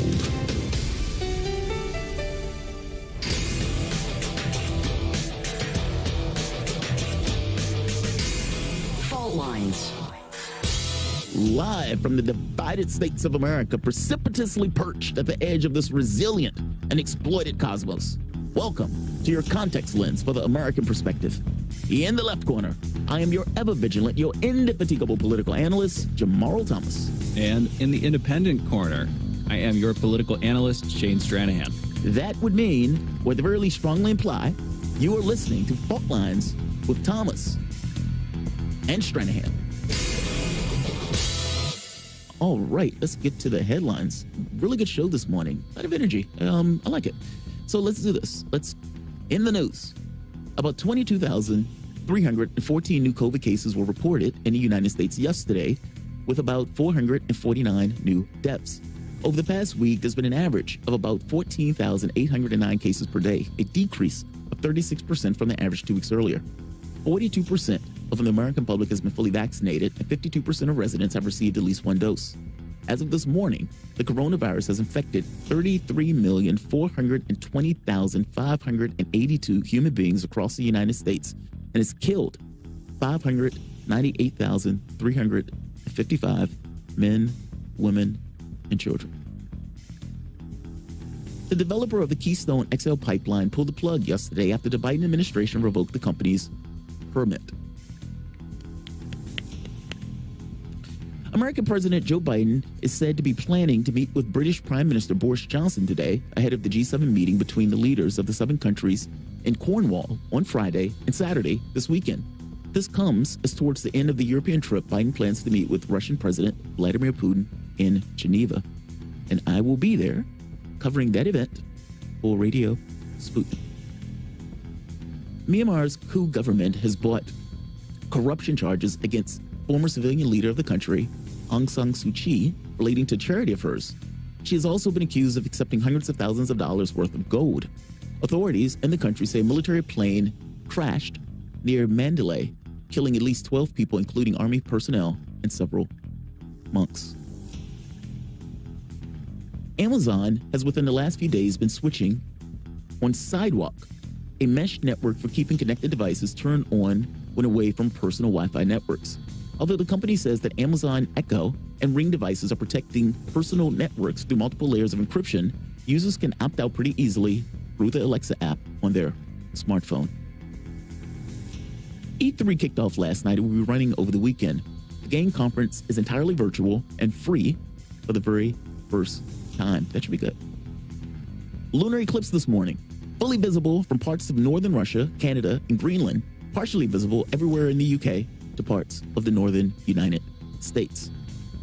And last, and this one is uber interesting, police did not clear Lafayette Park so Trump could hold a Bible photo op, according to the watchdog. U.S. Park Police did not clear Lafayette Park and nearby of protesters on June 1st, 2021, so President Donald Trump could walk from the White House over to St. John's Church, but learn of his interest in surveying the site hours after they had already begun planning to clear the area to put new fencing, according to the new watchdog report. Now, this is related to the Interior Department's Inspector General's investigation into what took place when the people were cleared on Lafayette Square Park. The thing that was all over the media, all over the world, with Donald Trump holding that Bible and Donald Trump being blamed for what was a violent and brutal removal of Americans. Those are your headlines. You're listening to Fault Lines with Thomas and Stranahan. That one was uber interesting. Now, the catch here is the internal watchdog might have come back and say, look, the reason that they did this was for something that was before Donald Trump decided to clear the park. By the same token, the aggressiveness, the violence. I watched it on Australian television as the Australian news media was shocked at the level of violence that was displayed or perpetrated on the American public. Donald Trump did walk. He did get his photo op. He did hold the Bible. And so whether or not the entirety of this was based on that, it's one thing.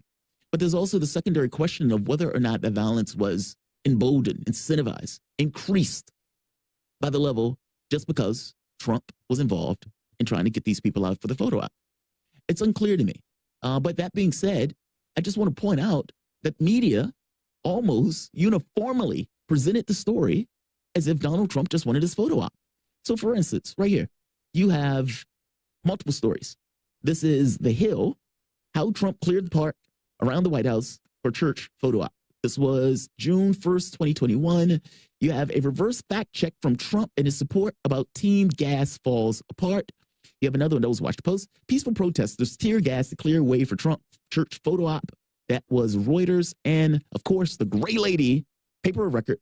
Protesters dispersed with tear gas so Trump could pose at the church. Now, the internal watchdog is saying that's not true.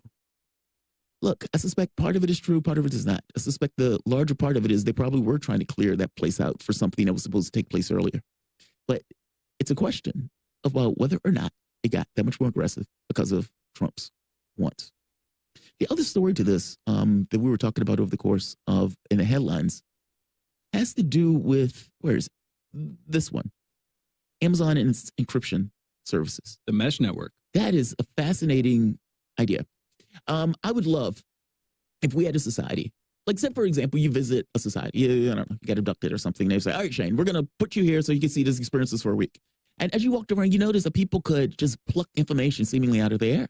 That they, if they needed information, they can go to pretty much any device and pull information out. Or if they needed to do X or Y, things just seem to appear out of the air. This thing seems to come out, and you're like, oh my God, they have a magical society. What they explain to you is, well, no. We have networks over the course of the planet that put out these kind of, beams and stuff like that. So when we need to access it, the network interfaces with that. This is basically what we're talking about here on some level. You have a device. That device pulls information basically out of the ether because Wi-Fi at this point is ubiquitous because you can use pretty much anybody's device for Wi-Fi. It's a fantastic idea. If you know that everybody is going to have a cell phone, and in the course of having that cell phone has access to Wi-Fi networks, and that if you could find a way to encrypt the device in such a way to prevent anybody from being able to access the other network, then what if you could use that network as a perpetual hotspot?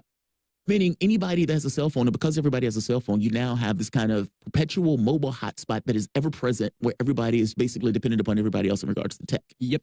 That is a fantastic idea. Yeah, people have talked about that. But the issue, of course, security. The security is, yeah, exactly. That's the catch. Well, and every node you would hope is not just encrypted, but is, it's not like if you unlock one node, you can unlock all of them. You'd have to put in ideally a lot of work every step you're trying to break into. Every person you're trying to break into. Exactly. And hopefully it's not the kind of thing. Anyway, you get the idea where you have a network, again, of routers, effectively. Yeah. I know people growing up when I was fantastic idea. 19, 20, friends of mine who are a bit older were very into the idea of creating a local community mesh network. And in fact, they experimented with it. So if you imagine, not a big corporation doing this, but like a small community of households that live near each other. I would love that. I would prefer that. Yeah. On some level. And they constantly had connectivity. Plus, and this is where it gets a little bit nerdy and there aren't like ready-built solutions out there. What they were trying to create was various internal private systems that they could only access through this internet connection, but they could access it in a pretty wide area. Yeah. Basically their own internet within the context of an internet. Exactly. And that's where it starts to get kind of cool because if you think about all the problems we have with the centralization, for instance, through ISPs of who gets to be online, how they're allowed to be online, everything about how the internet works. If you create your own internet, you're kind of able to circumvent at the fundamental level all of the restrictions on what you can do. Not to mention, internet to me is one of those things like food, like housing, and like education. It's a vital necessity. Meaning, what is it to be a person, right? And when I'm asking what is it to be a person, I know on some level that gets to the whole thing of value and everything else and how people grow and how people expand and everything else. But I do think as a society, we should care that people are fully formed and that people are whole, self-actualized human beings. I think that's important. I don't want a broken human being creating all sorts of downstream problems, either in the kids that they have or the people that they rob or the people that they damage that they cause. And hopefully the internet doesn't contribute to them being broken people. No, it doesn't. Right. But at the very least, I want them to have the capability of having education and information at the tip of their fingers, just like everybody else. That's where it gets real exciting. Is if you can have, because we still don't have it exactly. You have all of the all of the ingredients think about what was 60s versus now. Like, but think about all the things you can instantly discover. Yes. I hear you. When I was 19, I became conscious as a person in a sort of political sense.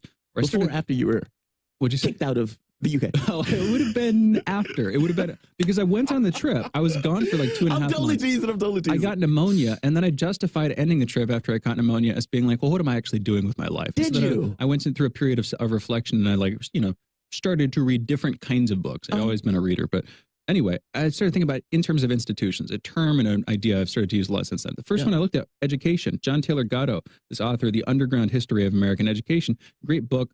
I had a few places I can't find where he gets his citations. So factually, I don't know exactly where. But in terms of the broad stroke, a lot of very accurate, compelling stuff there on the origins of education. And I was thinking back then, we need to revitalize. We need to create a new kind of education system, because if you look at what you can do with the internet, if you can stitch together, if you can allow people to create open source curricula, basically a curriculum of, okay, this video, this text, I can make this part to fit in here and explain this idea to people, and you're stitching things together using now, which we can do now. But what I want is a big open community where people are constantly educating each other using all of the resources, because a lot of it actually isn't what's out there. It's finding it and putting it in an order where people can understand and make their way through fields. But if we could have something like that, it would be free. You wouldn't need physical teachers to take their real time. Here's the thing. You record it once and it's done. No, I totally feel you on that. And I even agree with you on this, right? I mean, we may get into this notion of, okay, what's the best way of education and everything else. Yeah. My wife entirely disagrees with me on this, because I'm like, well, there should be meditation, there should be chess, there should be language, there should be all. She's like, look, you shouldn't have all that stuff. I said, no, you should. Meaning your education system is somewhat arbitrary from the standpoint of what the state is giving you. What you want is for it to enrich you in some way. I want it to enrich. I want it to be make you a whole person, not to make you a robot. Those are different things. Yeah. And so, I can agree with you on this notion that as society changes and evolves and as new technologies and everything else come into play, but there's never this point where society reconciles itself and say, hey, what do we have now in our inventory that we didn't have 10, 20, 30 years ago? And how can we modify to improve ourselves? But we don't do that. We get structures, and those structures try to perpetuate themselves going forward into the future. And just because it existed, there's usually an argument that it should continue to exist. Well, that's not an argument that follows, and yet that is an argument that typically follows. It kind of works as an argument, but But it kind of doesn't. I mean, because it can be all sorts of screwed up. Because what do you use that to justify? Exactly. Right. But it kind of works. You should understand why things exist, but it doesn't mean they should continue existing. Exactly, right. And so I can agree with you on the education thing, totally.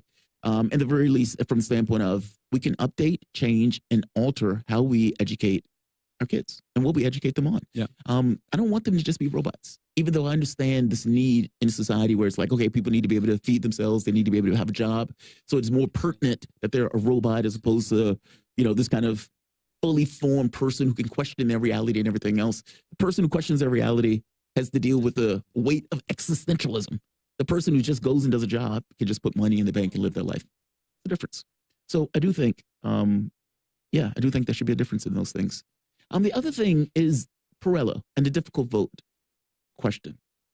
I love this article by Tom Perella because his point is basically like, when I make this case that says sometimes politicians forget that the ceiling is America, that your job, regardless of the other incentives and everything else from environmental, yes, I want to stay in, yes, I want to get elected, yes, I want to be able to perpetuate this as a career. All of that stuff is true. But the reality of it is the job is not a job in the traditional sense of a job. You're there in this almost philosophical sense to do the best interest for your constituents, your state, and America. No more, no less. If that means you die on a sword to do that, then you die on a sword to do that. And you have to be willing to do that. When they're doing Starfleet and they're having these testing scenarios and they have the holodeck and the person walks in and it's like the ship is about to blow up. And this is a Star Trek reference. This is a Star Trek reference. Okay. And you got because you've talked about black books, government programs. I just want to make sure we have not crossed the streams. And you're telling the person, I need you to go into that room and fix that device. And the person says, I'm going to die if I do that. You still need to be willing to say, I need you to go. And that individual needs to say, okay. The job, the ship has to matter more. Yes, you have a wife. Yes, you have a kid. Yes, you want to care about perpetuating your job on the ship and everything else. Yes, you have relationships. But at the end of the day, you're there not for any of that stuff. You're there for the larger mission of perpetuating Starfleet and ideology and everything else. Well, the same thing is true if you're a candidate. You, as an individual, are more than just the person in that space. And in that space, you have a vote for Obamacare where tens of millions of people are going to get health care for the first time. And you know you're going to lose it. You got to fall on your sword and take that vote. I don't think you get that kind of ferocity when you have politicians as a career class. But that's my point. As a political class. That's my point. And that's what Perella is saying. It's not a career job in the way that we're thinking of a career job. Yeah. Yeah, I agree with Tom on this one. That'd be good, except here's the problem. What that can just as easily mean at this point is, okay, you're going to help me become a senator this year. Yeah. Then about 2 to 4 years from now, I'll go work with Boeing. Then a couple years later, Northrop Grumman. Then I'm going to come back to the State Department. What does it mean to be a politician? What we have right now is like, a system of tubes, that idea about the internet. We have a system of revolving doors. Right. It's just a revolving door into another revolving door into another revolving door, where you can get lost sometimes in the mazes of the positions that it's like, okay, I'm going to jump from this NGO to that branch of the government to this elected office, and then I'm going to jump to this bank. You see what I'm saying? Yeah, that's how exactly it works. That's exactly what they do. And so you can obscure that you're a career politician, quote unquote, without needing to obscure, because nobody even thinks of it in these terms, that you are a pawn of power, that you have decided to make yourself a person in this vast apparatus of control and power and influence that, is not just the American government, but international institutions taken more broadly. And that once you're in that system, it's all a sort of continuum between which of the levers you're touching, which of them you aren't. You see, I think you see what I'm saying. I think I see what you mean, but even within the context of that, meaning your local experiences is one thing, but remembering the larger point is something else. Yeah. Like, and you're stuck in those two scenarios. It's like, if I'm playing chess, yes, I want to win. Do I want to cheat to win? No, because it undermines the game itself and the whole point that you're doing it. Do I want to, if some kind of competition, do I want to cheat in the competition? Would it allow me to win? Well, it depends on whether or not I want to win with a credible, thing. So let's end this, right? Because we're going to have a conversation about this later. You guys are listening to Fault Lines with Thomas and Stranahan. We will be back in a moment.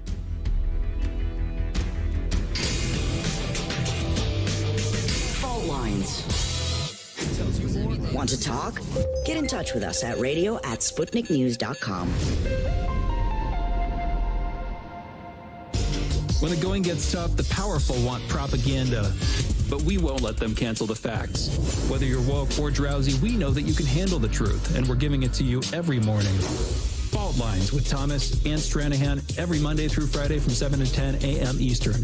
Your first stop for sanity in a world gone mad.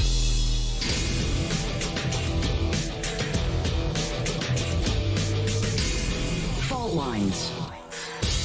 And we're back. You're listening to Fault Lines with Thomas and Stranahan, and we are joined by Garland Nixon. For those listening, he is a Sputnik political analyst and the co-host of the Critical Hour and Critical Hour Extended. That show airs right here on Radio Sputnik every Monday through Friday from 6 to 8 p.m. Eastern.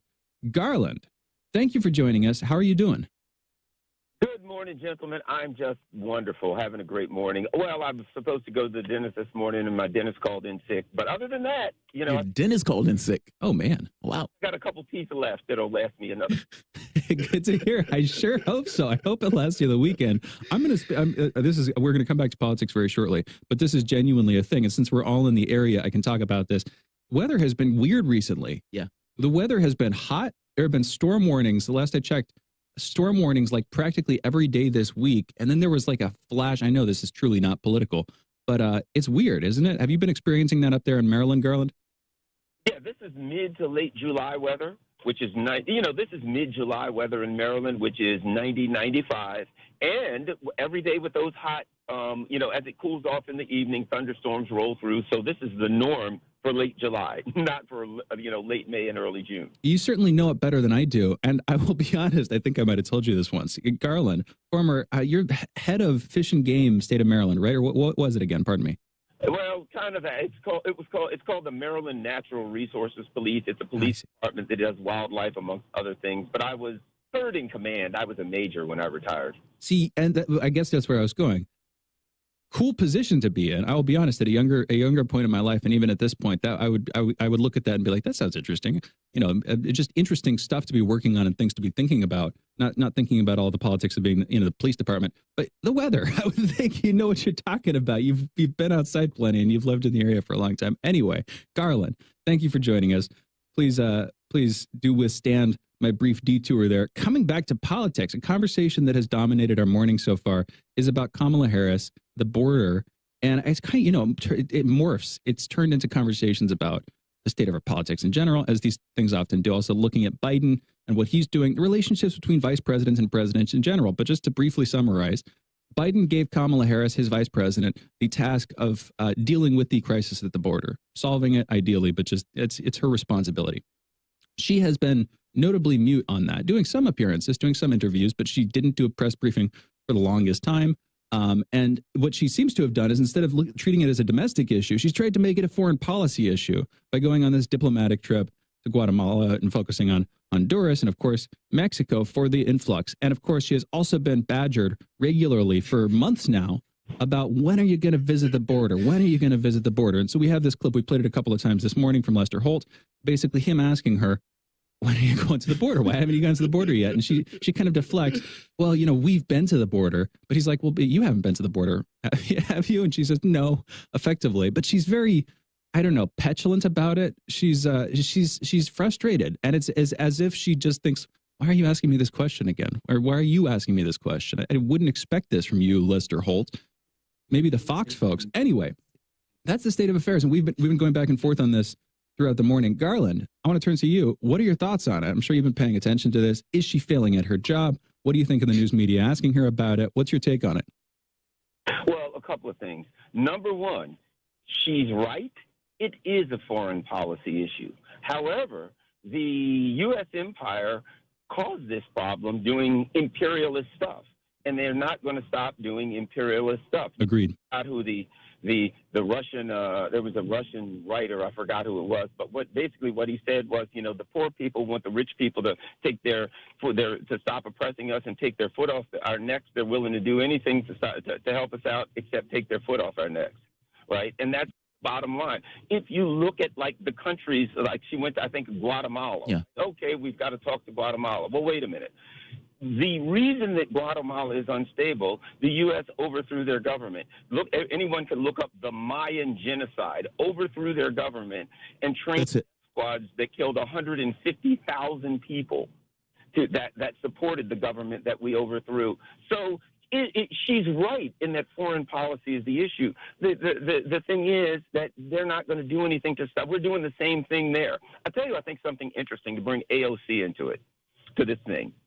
AOC basically said, and she was right with a tweet. She said basically, you're going there telling people to stop. That's like setting someone's house on fire and then, getting on their case because they flee the fire. Yes. However, there's hypocrisy there. So AOC recognizes we're destabilizing the region, and that's what's causing the problem, right? But let's not forget that when she was asked about what we're doing to Venezuela with sanctions right now, which is destabilizing the region, AOC said, I'll defer to the Democratic leadership. So she's going to say, I recognize that the problem is that we destabilize the region. When it comes to destabilizing the region right now, I'm going to support it. So there's hypocrisy there, which just, again, it goes to show that the Congress, that this whole imperial system on Capitol Hill, even when they're recognizing what a problem is, they're unable to address it because they're not going to stop doing what they do. It's like going to the border. You know what? It's a photo op. Who cares if you go to the border if you're not, and stand around and take some pictures if you're not going to do anything to really address them? Well, that was my take, right? That was originally my take. It was like, it's theater. She doesn't care about the border. She's not going to change her policies on the border. For God's sake, they're acting like Juan Guaido is president of Venezuela right now, as if America can basically determine who's going to be the leader of a particular country. And again, the coups and everything else, like you mentioned, those were things that were destabilizing the country. Look at Honduras. That was like 10 years ago, where they undermined that country, got the coup of that country, which is Elias, I believe the guy's name is. And the guy they have in now, 60, 70, 80% of all the cocaine goes through the country that we basically cooed because they didn't like the guy who was a dirtbag lefty, as they called him.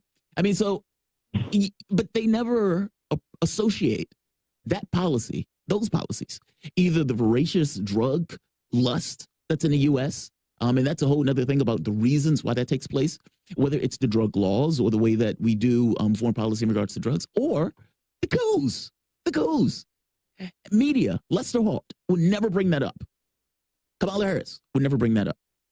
And I think therein lies the problem. I think on her part, she may look at this stuff and like, look, I don't care about this. Nothing's going to change in regards to our foreign policy. You guys are asking me something that it's not going to change. So she's aggravated. She doesn't want to do the theater. But the catch is, that's your job. Your job is the theater.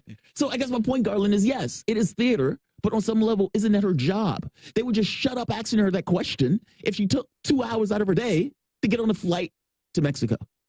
I mean, I hope you get my point. Like, I agree with you that it's theater, but it's still theater that has a certain level of value in regards to her job and capacity that Joe Biden gave her.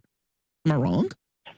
You're correct, right? You're correct in that, okay, it's theater, and in part of this media circus that does theater but doesn't do real policy, it's the difference between policies that sound good and good sound policy. Exactly.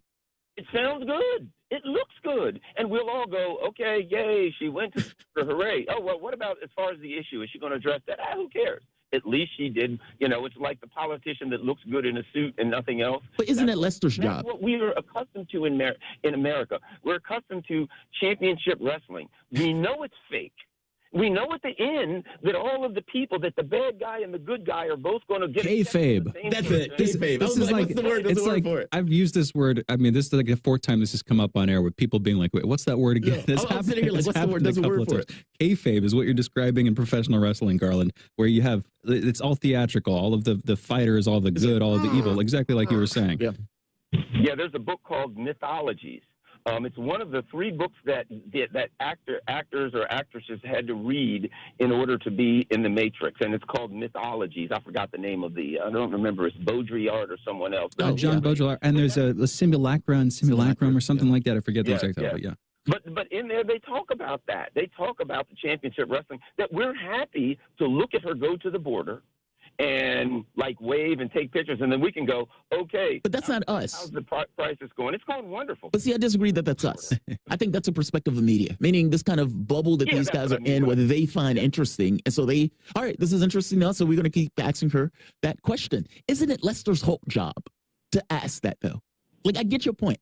Like, when I watch Jen Psaki is doing her job. And I think she does her job magnificently well and not answering questions. I mean, she looks ridiculous sometimes. But her job, though, is when questions come that she doesn't want to answer, to dodge and to dance and give a 5-minute word salad to try to avoid it. That's her job, right? And so when she does that job and she's dancing around, it's aggravating. We play the videos because it's funny. But from the standpoint of Kamala Harris, it's also kind of her job. And Lester Holt, I mean, that's where I was going with this. Isn't it Lester's Holt job to ask that? Kamala Harris is never going to own up to the fact that the U.S. has problems in the government unless they're actually trying to solve in a revolutionary way. So it's not something she's going to bring up. She's going to abscond. She's going to obfuscate. Isn't it Lester's Holt job, though, to be the one to say, Kamala, what about the U.S. policies at the border? Meaning the Lester Holt is not necessarily supposed to be an agent of the state. Lester Holt is supposed to be somewhat of an independent actor working at that particular news service that elucidates information to the American public to give them a contextual view of the world. Meaning, I'm hitting Lester for asking that question, but I'm hitting him for asking that question because the question is not really what he's trying to get at. Isn't, on some level, media and this kind of weird barrier that they have to basically bringing up the fact that there were coups. We were engaged in those countries in a foreign policy standpoint. Shouldn't that be Lester's job? Yes, I'm continuing to hit Lester Holt on this. He's well paid. Yes. And on top of being well paid, he didn't hit that question, I would argue, correctly. I think, you know what, in an ideal situation, it is. It's supposed to be the job of the media to do it. But in the same way that it's Jen Psaki's job to avoid answering questions and appear as though she answered them, it's Lester Holt's job to appear as though he's challenging power while not doing it. So it's supposed to be the media's job, as you're saying, to ask real questions. But in reality, media has become, since he's on the same side as power, since he's actually I'll put it like this: they're to create the illusion that there's an adversarial relationship between the mainstream press and this monstrous empire, the politicians, etc. So they've got to create that illusion, but in reality, they're on the same side. They're pushing the same, talking points, et cetera. So you're right. In theory, in reality, no, they're on the same side. So no, it's not his true job. That's why he gets paid the big bucks. He gets paid the big bucks so he can try to look adversarially occasionally, but push the basic premise. It was an occasional adversarial. Listen to this. Let's take a break, and I'm going to bring you back. You guys are the voice that you guys are listening to is the one and only, the indomitable Garland Nixon. He's Sputnik political analyst and co-host of the Critical Hour and Critical Hour Extended, airing Monday through Friday from 6 to 8 p.m. Eastern, right here on Radio Sputnik. We'll be back in a moment. You guys are listening to Fault Lines with Thomas and Stranahan. Fault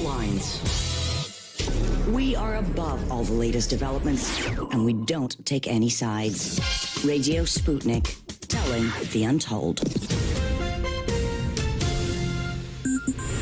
Want to know how international issues fit into local ones and how local issues fit into international ones?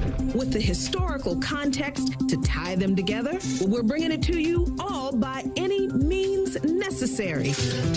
Tune in weekdays from 2 to 4 p.m. Eastern Standard Time to hear me, Jackie Lukman, alongside my co-host Sean Blackman. By any means necessary, your guide to connecting the social, political, and economic movements shaping the world around us.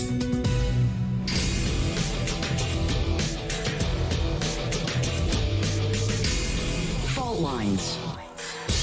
Welcome back to Fault Lines on Radio Sputnik. My name is Jamarl Thomas. I'm joined with my co-host Shane Stranahan, coming to you live out of our station in Washington, D.C. As Shane and I typically do, either after the show or between segments, we have conversations about stuff that is going on or things that we're talking about. And one of those things has to do with a new report, news poll, that basically says approximately 30% of Republicans, 3 in 10, believe that Trump will be reinstated the president this year. Now, if he is reinstated, it would not be president of America. It would have to be God King Trump of Trumpland, because it wouldn't be America at that point. And yet, a Politico Morning Consult poll published on Wednesday found that the vast majority of Americans dismissed the idea, including 61% of Republicans, but 29% of respondents says, yes, God King Trump will once again be president and God King of America. Praise God King Trump. Shane was like, yeah, I don't believe that reality allows us much craziness.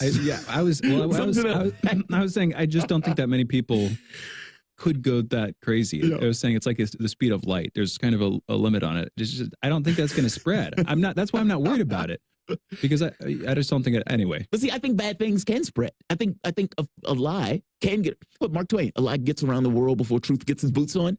I do think that. Now that lie is just over the top, but other lies, potentially.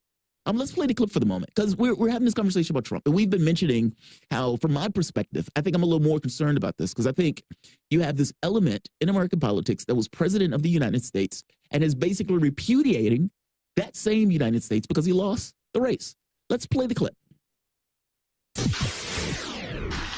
That election will go down as the crime of the century, and our country is being destroyed by people who perhaps have no right to destroy it. He doesn't entirely know. Or he's not certain that perhaps they don't have a right to Exactly. Perhaps. Exactly. Why do you add perhaps there? None of these people own America. So no, they shouldn't be able to just destroy it, at least from a standpoint of having a right. But he says, that's perhaps. Weirdly endearing, actually. It's funny, right? It is funny. Perhaps they shouldn't be doing that. But that's the guy, that's the leader de facto of the Republican Party. That's the guy that the Republicans in Congress are bending the knee and putting their hands up, giving fealty and allegiance to. The guy who is basically saying that America is not a representative government, that America and that election is basically dodgy. Garland, does this concern you? Or, not a big deal. You're always going to have some people who fall into this particular camp. Nothing is special about it. And Donald Trump is just doing his thing. It doesn't matter. What are your thoughts? I refer to the two parties as brainwashed cults. And I don't see the difference between one and the other. It's gotten to a point where you can say things to either of these party members. You can tell them things, and if it feels good to believe it, Donald Trump is working directly for Putin. Now, don't get me wrong. The NSA can intercept any thing. I mean, there's no way that you can communicate that the NSA can't intercept it. But somehow, in all of his brilliance, Donald Trump figured out how to call Vladimir Putin in a way and talk to him in a way that from the White House, that the NSA won't be able to intercept that. It doesn't make any more or less sense to me when I look through the absurdities of Russiagate and the fact that I don't care how absurd a premise Rachel Maddow came up with. Mm-hmm. All of the Democrats were like, they were just like, yeah, Trump's terrible. You got something new? Hey, that sounds good. I'll go with it. Trump's a space monster. So to me, there's two brainwashed cults. All you need to do is give these two cults a suggestion that feels good, and they'll believe it. I don't see the difference between one and the other. And well, okay, so here's another way of putting it. is the right-wing cult more dangerous than the left-wing cults, or are they just existing on a continuum? There's an element of like Hegelian dialectic, where if I wanted to allege this directly, I could say it's a conspiracy, but you could just view it dynamically as something that arises or whatever. If there's a substantial enough portion of the right that's pushing for this, you'll get a concomitant response from the left, who's fearmongers, in some cases maybe rightfully, over what the right wing is going to do. And then that's inevitably going to be overreach on their part. The left is going to go too far. They're going to do things that are a little bit tyrannical or tyrannical seeming, like, for instance, keeping up a permanent barrier around the White House so that people don't get, even think about raiding it or whatever. That's the status quo here. Me personally, Garland, Jamarl was talking about Trumpland. If Trump opened up like a Trump-themed theme park in Florida near Mar-a-Lago and had a bunch of his supporters move there, that would actually be a kind of a cool visit and maybe a cool place. And maybe a cool place to live for some people. I don't see that happening, however. We're all living in the same America, more or less. We're all living in the same cities. And I genuinely think we should continue to live together, because I hope that we can work through this stuff. I hope that we can decultify ourselves. But coming back to the point, Garland, are you more worried about one side of the cult's monster, or are you just worried about the whole thing? Or are you worried at all? You seem like a little bit more chipper, so maybe you're just sort of like roasting your marshmallows while you watch the fire burn. Garland, where are you on this? Yeah, I think the last part, I'm sitting there watching it, and I think, this is the inevitable trajectory from, let's start from weapons of mass destruction, where the government intentionally deceives the people with absurd premises. So there is I remember reading about, there was an online book a while back talking about basically conspiracy theories, and it said the most accurate predictor of a person who believes absurd conspiracy theories is that they believe them in the past. So what happens? You do weapons of mass destruction. You do Russiagate. You prime the people to believe absurdities. From a government perspective, you convince the people of absurdities. Now it's to a point where they're primed to believe absurdities. Just give them another one. The federal government does it. The media does it. We give them, hey, what'll happen if? Just throw out premises. Hey, what if Putin and Xi turn off your heat tomorrow during the polar vortex? You'll freeze to death. Rachel Maddow story. Yeah. Exactly. So I think it's set up. I think a big part of it, if you look at when, I think it was 2012 or 13, when Barack Obama signed an NDAA that basically did away with restrictions from intelligence agencies doing operations on our own shore. I think that's when we started seeing all of these absurd stories in the Washington Post and the New York Times from unnamed anonymous officials. And that's where we are. We give people crap all the time. They're used to believing it. They're used to hearing it, and it seems normal. The situation we were in has created a dynamic where it's normal for people to believe absurd things. Why wouldn't they? Yes. So on one part, I agree. It destroys your context of reality. Like the moment that you have a situation where your media and your government, these kind of big edifices that saturate the main items of conversation and everything else across a large swath of people. Well, if they're giving you things that are not real or not true, or you're finding out things that are false. The Trump march, that just came out talking about Donald Trump, that the inspector general said that Trump wasn't the reason for it, that they were supposed to clear that. Clearing of Lafayette Square. Yeah, the Lafayette Square. Exactly. And that has been, like a year? Well, we've had basically misinformation, and you think to yourself, okay, how much of this is perpetuated going on back in time? So, to be clear with that story, what was said, what was the narrative for the longest time? Trump was a photo op. Trump was going for a photo op, and so he forcibly violently cleared out the Lafayette Square area. While of course there was like occupation starting up and mass protests going on, all during the heyday. I believe this was in early June when this first happened, about a year ago at this point. Anyway, that has been silently rewritten. Glenn Greenwald hit this the other day saying, no, they were trying to put up front fences. That story was wrong from the beginning. Yeah. And yet you have, if it's portrayed as right, then suddenly it becomes part of the narrative landscape and we accept it as fact. And build upon that. Meaning the stories and the content and the conversations that you have build upon basically what was a falsehood. And so it's like, if that's our world and that's our reality, then it's almost a destruction of reality in and of itself, where it's difficult to find the floor. So, I get where people are kind of goose with these stories that push them from to and fro. And you would hope that at some point people start to realize, oh, wait, this is nonsense. I encountered this a year ago. I encountered this 2 years ago. And now I'm realizing that these guys are not being straightforward. But I do think there is more of a problem within the context of, let's say, this unbelievability with the right. Now, what I mean by this is, if I had two churches one church was, I don't know, believed in Jesus, believed that you should drink blood on Sundays or whatever. And the other one believes that you should go kill people to drink their blood. Well, clearly, both of these guys are off their rocker, but the one that believes that they should drink their own blood is less harmful than the one that believes that they should go and abscond people or grab people, burlesque act them, and drink their blood. I'm making the point that just because both groups are religious groups, or just because both groups are in this kind of thing of belief and believing this kind of out there stuff, it doesn't necessarily mean that they're equal in regards to their penchant for danger or for problems.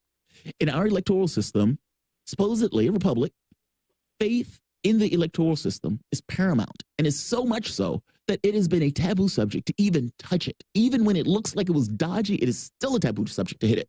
And Donald Trump screamed it to 30, 40 million people. You have 3 out of 10 Republicans that basically think that Trump is going to be elected. You have a higher percentage of that believe Joe Biden lost that race. And you basically have a split America where, let's say, like 40% believes that the president is not really the president. But what about, okay, bringing in 2 things real quick. You say that this is, you didn't say this technically, it's not without precedent. 2000, clearly, Bush v. Gore, that happened. 2016, Russiagate, but the difference is Gore didn't challenge the electoral system as if it was fraudulent. Yeah, he didn't go on. None of them touched that. Yeah. And so it's like Trump took this different tack. I guess my thing is, arguably that was 2016, though. But isn't it more, and tell me if you agree with this, Garland, that there is problematic or more problems on one side of, let's say, believing in fairy tales, if the belief in those fairy tales impugn or undermine the country itself and could potentially lead to more violence. Well, here's the problem, I think, and that is the reason that there is room for people to believe, and some of the accusations Trump has made has been preposterous. You know, Venezuela and China are helping Biden. I mean, it makes no sense. However, there's room there. Look what happened to Bernie in 2016, right? Clearly, that was not democracy. Clearly, look what happened again in 2020. Clearly, that was not democracy. We have voting machines in which you vote, and nobody can ever tell there's no paper trail. There's nothing. We have what happened to Tim Canova in Miami, where, I mean, I'm not going to go over that, but there were absurdities that would certainly make you question whether or not the process was fair. So here's my point. Because the system is so screwed up, you give an avenue for people to say, well, you know, in all reality, it is not ridiculous for me to question the validity of our elections. Therefore, when Donald Trump comes along and questions the validity of our elections, and he throws in a few absurdities, the context is there for people to believe it. Now, of course, you know, if he says, oh, it's magic, they used a Haitian voodoo princess came in, okay, that may be ridiculous. But the reason people can already believe it is because the context is there, because there are valid problems in the system that are not that have never been addressed. And I think that's the problem. Well, it is a problem, but I'm making a point that one is more dangerous than the other based on the disbelief or the belief set that these guys are running with. If like Rachel Maddow is telling Democrats all sorts of stuff. It's like, hey, Trump is working with the Iranians. Trump is working with this. Trump is working with that. And they're like, whoa, did you hear that Trump was doing this? They're doing that. Fair enough. But I think this is a little bit different than we're going to raid the Capitol. Or for that matter, Trump is going to be installed back as president. Or for that matter, we don't accept Biden as president. Like that stuff gets really heady in regards to what it means for a country. I mean, or do you disagree with that? And Shane, same thing with you. I mean, I'll pass it to you. What are your thoughts? I tell you, I would say this. If I had to choose, I would say the Democrats are more dangerous for this reason. Because if the bottom line, I'll put it like this. I'd put it this way. These are the 2 most dangerous parties in the history of this world. You've got one party that pretends that climate change doesn't exist, which is very dangerous for the existence of humankind. They believe this as a matter of faith. Yes. Forget whatever science. As a matter of faith, they believe climate change doesn't exist. Well, that's very dangerous. But you've got another party that can't wait for climate change to kill us. They've got to pick a fight with nuclear powers so that we can get wiped out by nuclear war now. So in my opinion, they're both of the parties in the United States present an existential threat to humankind. Now, I would say they also both present an existential threat to American politics and to American as a nation state because, again, both parties are doing everything they can to undermine the legitimacy of elections in the United States. Agreed. The U.S. through I mean, so I don't think there's one more dangerous than the other. I just think it's 2 different kinds of poison. Both of them will kill you. And they both feed into the danger. I mean, if we're going to focus on one specific danger, which is the threat of ongoing, potentially violent civil unrest and like a coup or some sort of fascist government taking over at the hands of one of the parties, whatever, ignoring the government that we currently have, which borders on fascist at least in a lot of its ways. If you're going to focus on that, I get it. The other side set it up for them. I mean, again, just to return to 2016, I hear your point on the voting machines in general. I think that was clearly a part of it. You get into some specifics when it comes to allegations of voter fraud versus voter rights. That's a part of the, that's the politically talked about part of this conversation. That's probably the most popular part of this conversation, is arguing about whether there is more voter fraud or whether people should have more access or more rights to vote. That is the sort of, traditional trench line of contact between the left and the right on this issue. And then you throw in the voting machines and the lack of oversight there. That adds to the fire. And then, of course, 2016 and all of the wake of that, constantly rejecting Trump and trying to invalidate him as a president effectively by, enlarging Putin's presence, perception of Putin's presence in the White House, that whole thing. It's all setting it up for a rejection. I hear you. And what I also hear more deeply, Garland, is that you're tired of people being like, well, who's worse? Is Trump worse or is Hillary worse? And now is Trump worse or is Biden worse? And at the end of the day, all these conversations where pretty much any of us is just going to be like disgusted with the whole state of affairs. Somebody wants you to take a side here so that they can evaluate whether or not you fit into their group, whether they can feel comfortable around you. And we're all, when we're asked these questions, it's sort of like a litmus test of, okay, which side are you actually on? And at the end of the day, I don't think any of us really want to be on either of these sides. And so the whole process of asking, okay, well, which one is worse or which one is better or who's really the fascist, that kind of thing, it gets tiring because at a certain point, you're just like, I don't want to be part of any of it. They're both evil. They're all evil. And I'm not trying to put these words in your mouth, Garland, but it applies to me too. In a lot of these cases, who am I exactly to grade how evil you are? Like if you get an F versus a D- or something like that. I don't know. We need to close this one out. Garland, thank you for joining us this morning. Thank you for talking. Really appreciate it. Thanks a lot, guys. I appreciate it. And I enjoy coming on. We enjoy having you very much. Garland Nixon, Sputnik political analyst and the co-host of the Critical Hour and Critical Hour Extended. That show airs here on Radio Sputnik every Monday through Friday from 6 to 8 p.m. Eastern. And you're listening to Fault Lines with Thomas and Stranahan. We're going into a break. Coming back, taking your calls. 202-521-1320 is the phone number, 202-521-1320. Taking your calls and talking. Be right back on the other side of this short break.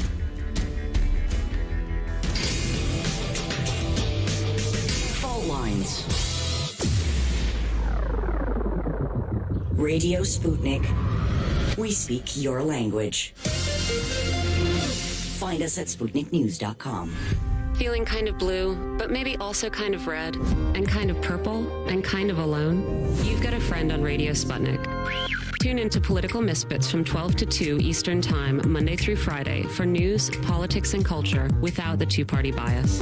Catch us daily on 105.5 in Washington, D.C., or 102.9 or 104.7 in Kansas City. Or find us on Twitter, Facebook, YouTube, Spotify, or wherever you get your news.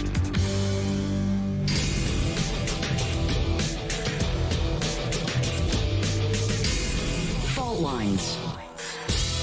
And we are back. You're listening to Fault Lines with Thomas and Stranahan. 202-521-1320 is the phone number. Again, that's 202-521-1320.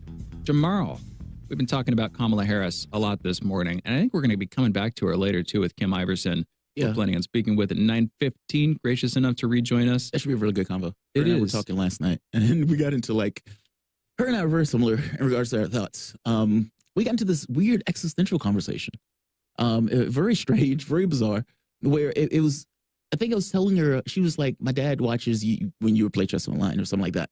And I was like, oh, that's cool. She says, I used to play, etc. And it kind of goes from there. And I, when I was younger, I used to play with reckless abandon. Just love it. It was just there. And you at this point, right? Yeah, playing chess. Yeah. And as I got older and started going back to it, it was different. I started getting to these questions of value, of worth, of like, why do one thing over the other and then you get this thing, well, none of it matters in the grand scheme of things. You must be only comfortable with the value that you give to something because that's the only value that's going to be ever attributed to it, maybe from a larger group and everything else. But what do you decide to do? And you can do these kind of weird existential stuff that can create like a deer in the headlights effect where you're trying to basically just live and operate. I don't know if people have those issues. Like yes, of course we do. By that stuff. Of course we do. I don't hear people like my wife. If I'm talking to her about it, she gets annoyed by the conversation. Like if I asked her like yesterday, we got into this big back and forth over a clip by Sam Harris. You weren't here for that day. Sam Harris did this thing where he was talking about he was being pushed by intelligence services to release information on UFOs. That was his thing, right? He made a video about it. Yeah. And I was telling her about it, and I was kind of in this thing like the gravity of this. And people are complaining like, yeah, but Sam Harris is racist. It's like, yeah, let's say Sam Harris was Hitler himself. Does that mean that Sam Harris can't say things that are true? And if Sam Harris, who's always been derisive on issues of aliens, if you've ever brought it up, or UFOs, is now all of a sudden like he has a chip in his head and all of a sudden did an about face saying, look, they're serious about this. Then the racism part is not your issue. It's a larger thing that's afoot. People do get existential, though.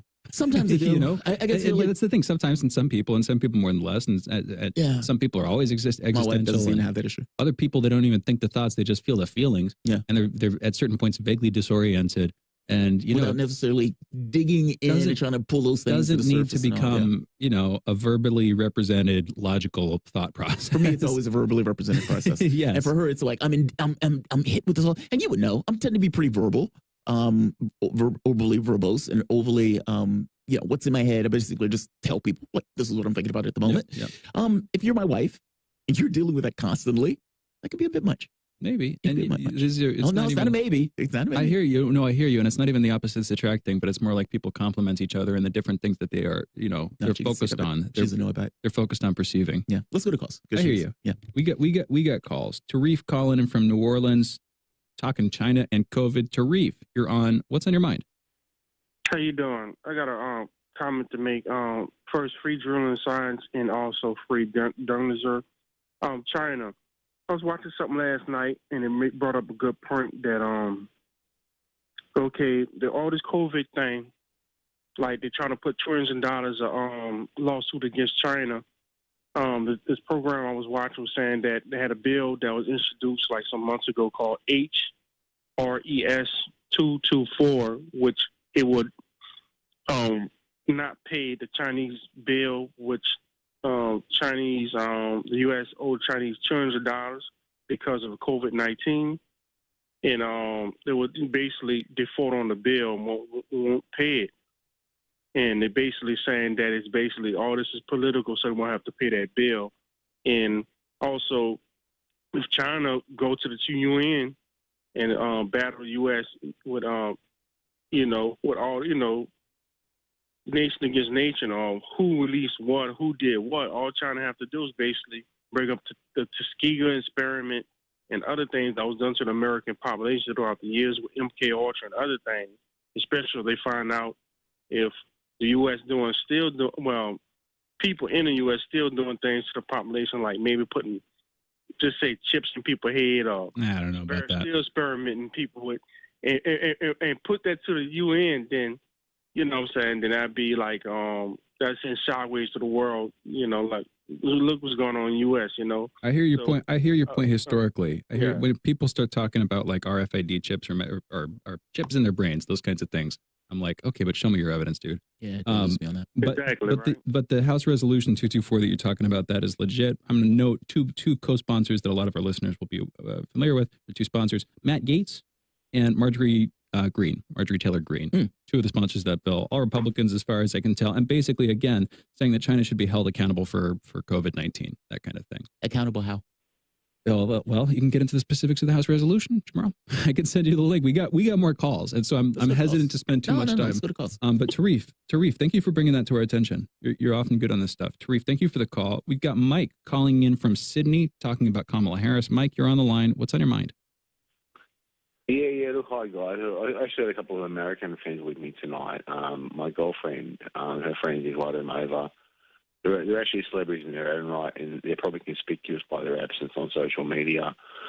But anyway, at the end of the day, like one of them voted for Joe Biden, the other one didn't vote at all, for which I commend her. But she happens to have tattoos, which I'm not too fond of. But my wife assures me she's a nice woman nonetheless.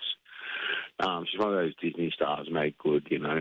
But at the end of the day, like Kamala Harris, you know, like putting homeless mothers in jail. For having wait, just so people understand that basically, mothers were having trouble keeping. There was a homeless mother that was having trouble keeping her kids in school, and so there were truancy violations. Well, Kamala Harris was recounting the story with a weird giggle about how she was threatening the mother with jail over truancy violations, as if, you know, the truancy was the issue, not the homelessness. I mean, like, I can't. I really dislike her. Mike, keep going, please. Yeah, you know, and then of course, you know, she laughed about you know, like smoking marijuana after putting many people in life for jail on their third strike for marijuana possession or smoking marijuana in public or whatever.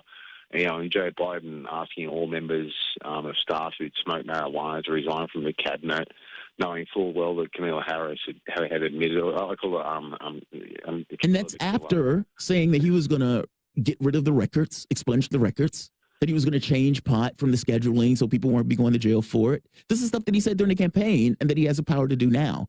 So you're right. You're right. Keep going. Yeah, and also I just thought I'd raise, you know, Tyree talked about, you know, like this passing or this legislation before Congress about China paying billions of dollars. Well, I mean, there's actually a very it's similar, I suppose, to the COVID. You can call it mainstream conspiracy theory now of, you know, the Wuhan lab leak. Well, actually, the World Military Games were held in Wuhan, which included representatives from America in October of 2019, and it's around the same time that the first cases of coronavirus were actually found in China. And also, if you want to go back to like the original source of COVID, actually in the sewage treatment plants of Spain, Italy, and France. That's another thing. That's a wild part, right? Yeah, that is a wild part. Is that it was detected? It was detected. I believe it was in Milan, and I believe Barcelona. Yeah. Where in Italy, and I believe it was Spain. I think it was universities that were doing these water tests on water that had been collected late last year. What did you say there, Michael? Also France. Hey, thank you. Yes, that is. Yeah, I remember seeing that too. Michael, we've got 2 more calls, so I'm going to cut this here. But interesting point. Thanks for bringing that back up from the memory hole. Yeah, the origin story. Exactly. Michael, thanks for the call. We got Brave calling in from Atlanta. Brave, you're on. What's on your mind? Hey, what's going on, guys? 2 things real quick. So concerning the Wuhan lab leak theory, I don't understand why there's. Well, no, I don't say that. Let me say this. There is a large drive within the public to know more about, especially considering the fact that a lot of that information was available a full year ago, right? If not more. So so people are hungry for the conversation and delving deeper into it beyond the mainstream media's take on it and whether or not it's valid or not. Like that, there's a lot of information based. There are deaths. There are doctors and scientists who've been killed around or died around this. Right? There's plenty of reporting. Of course, Whitney Webb, Kim Iverson, and of course No Agenda. They were cracking that open like more than a year ago. So there's a lot of information. There's a lot of hunger to know more about it. I recently did a episode on my channel at The Well-Dressed Nerd. I recently did a video on my channel after the Last American Vagabonds channel was taken down completely while I was literally watching their last video. Yeah, that was just a couple of days ago.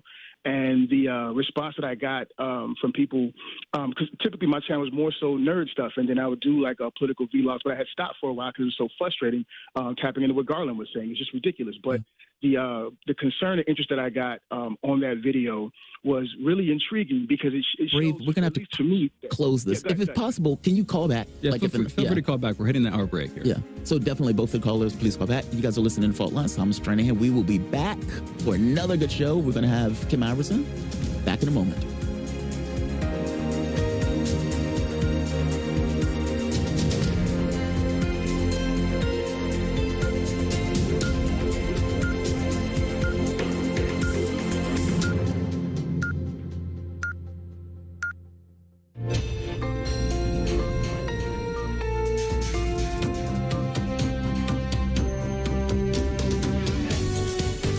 listening to Radio Sputnik. Telling the untold.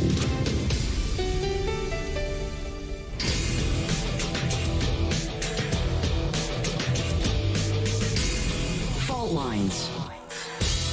Live from across the divided states of America, it is time now for the last hour this morning and one of the last hours this week of the most disruptive show, covering news, events, politics, philosophy, technology, space, UFOs. Okay, I'm going to finish listening and more. Cover a lot of stuff there every Monday through Friday from 7 to 10 a.m. Eastern. In the Independent Corner, I am your political analyst, Shane Stranahan. And in the left corner, I am your indefatigable, your ever-vigilant, extraordinarily verbose last man on the wall, your political analyst, Jamarl Thomas. And together we are Fault Lines with Thomas and Stranahan. I'm so independent, Jamarl. I'm independent of any definitions or qualifiers. Just political analyst. I'm out of it all. Exactly.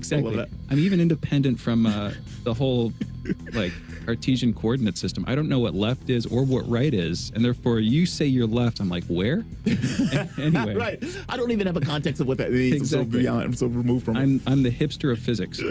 And with that, we need to go into headlines. First up, in COVID headlines, there were about 22,314 new COVID cases reported in the United States yesterday, with about 449 new deaths. Over the past week, there has been an average of about 14,800 cases per day. That's a decrease of 36% from the average 2 weeks earlier. 36%, that decrease from 2 weeks ago. That seems small because we've had day after day after day for a while of like 40-something percent, 40-some-odd percent decreases, but nevertheless, that's still high, well into the double digits there. And again, less cases on a week-by-week basis. That means less deaths, or at least it should, and that means that everything is clearing up, or at least that seems to be the way the wind is blowing.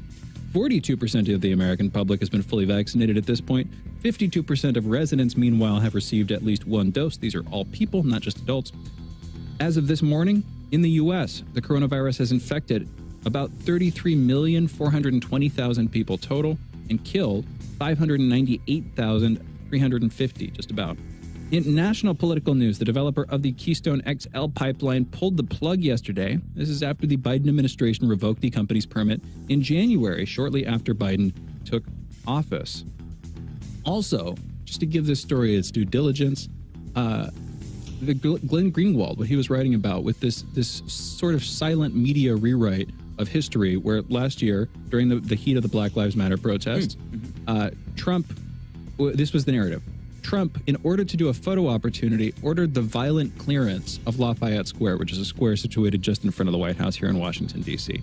That was the narrative. He wanted to get a photo op, so he effectively had riot guards come in as the narrative, sweep people out violently in order for him to take a photo. Now that history has been silently rewritten, what was actually happening, apparently, he wanted to put up fencing. There's fencing that was supposed to go up, and that's why they cleared it out, not for a photo op, but for fencing. There's a material difference there. Anyway, that's another headline. In international news, American President Joe Biden is said to be planning to meet with British Prime Minister Boris Johnson today. This comes ahead of the G7 meetings between the leaders of the 7 member countries of the G7 group in Cornwall. That's in England on Friday and Saturday this weekend. This also comes as toward the end of his European trip, Biden plans to meet with Russian President Vladimir Putin. That's coming mid-next week in Geneva, where our host, my co-host / host, Jamarl Thomas. Yes, I'll be there in Geneva. Exactly. Yeah. Doing the news. Exactly. And by the way, okay, so this is another important thing for folks to know as we're going through headlines while we're talking about Jamarl being gone. Since Jamarl is going to be gone, he will be appearing on the show, but he will not be like one of the main hosts of the show while he's traveling, because he's traveling. I will be depowered. He will be, wait, what was that? Depowered. Depowered. Is that like defanged, but for superheroes? Yes. There you go. Yes, pretty much, yes. I will remove myself from this conceptual position of host of a show and start, all that stuff. You do have a little bit of like the look of a renegade urban wizard mystic who's Is like that what it is? blending into another dimension. I used to tell my wife that if I ever became a master like 2200, I'd be wearing a cape. And so it would be like just make the look work, right? Yeah. But no, we're going to be covering the event. I'm excited. Mm-hmm. I've all of the places I've traveled. I don't think I've ever traveled on behalf of a company or in that capacity. So this is kind of a new experience. Mm-hmm. No, I'm excited, and we're going to do the news. And we're going to try to do the best we can. It'll be good. Represent 100%. And to give people full information, you're leaving tomorrow. Yes. After the show's over, you're going to be gone basically all this next week. We're going to be getting reports from you, but you won't be in the studio here with us, of course. You'll be in Geneva. And while you were gone, Austin Pelly, one of the two producers for the show, he will be taking the Black Panther juice, taking up the mic, and taking up the mic after you unceremoniously not quite dropped it. He has to get branded. He doesn't know that yet.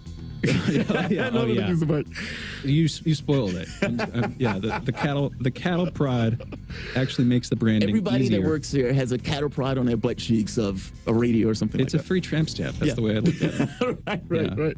Anyway, no, some of that's fake news. But yeah, Austin will be hosting the show, co-hosting the show next week. Jamarl Thomas, my excellent co-host / host of the show, he will be in Geneva. And we'll be talking occasionally. Just giving you a heads up. I'll be saying this again all tomorrow, but just so you know. Back to the headlines. Myanmar's coup government has brought corruption charges against the former civilian leader of the country of Myanmar, Aung San Suu Kyi. This reportedly relates to a charity of hers. She has also been accused of accepting hundreds of thousands of dollars worth of gold. Authorities in the country also say that a military plane has crashed near Mandalay, killing at least 12 people, including army personnel and several monks. And by the way, the latest charges that have been, are being alleged against Aung San Suu Kyi here, this is, again, the latest. There have been a lot of charges of increasing severity, ranging from the jocular, from the joke-worthy early on, where it was like, okay, she's smuggling walkie-talkies into the country. You're talking about the leader of a country, and you're accusing her of smuggling walkie-talkies. That was how it started. It was weird. Now they're alleging corruption, hundreds of thousands of dollars in bribes, just giving people the sense of it. In tech news, Amazon has within the last few days been switching on Sidewalk. That is a mesh network for keeping connected devices, specifically Amazon branded devices, turned on when they're away from personal Wi-Fi networks. The way this works, briefly, using devices such as the Amazon Echo or Amazon's Ring, you create a mesh network, which is a sort of network of connectivity that always ties back to a router. And that way, as you're walking around your house, instead of your Wi-Fi router being the limit, your Echo can kind of bounce it and extend the range a bit further. Anyway, if you want to turn this off, because again, they're turning this off, they're turning this on, you need to turn it off if you don't want it. If you want to turn this off, you can do so going through the Alexa app on your smartphone. Just go into settings. You can look it up online. It's pretty easy. E3, in another headline, the game conference kicked off last night that will be running over the weekend this weekend.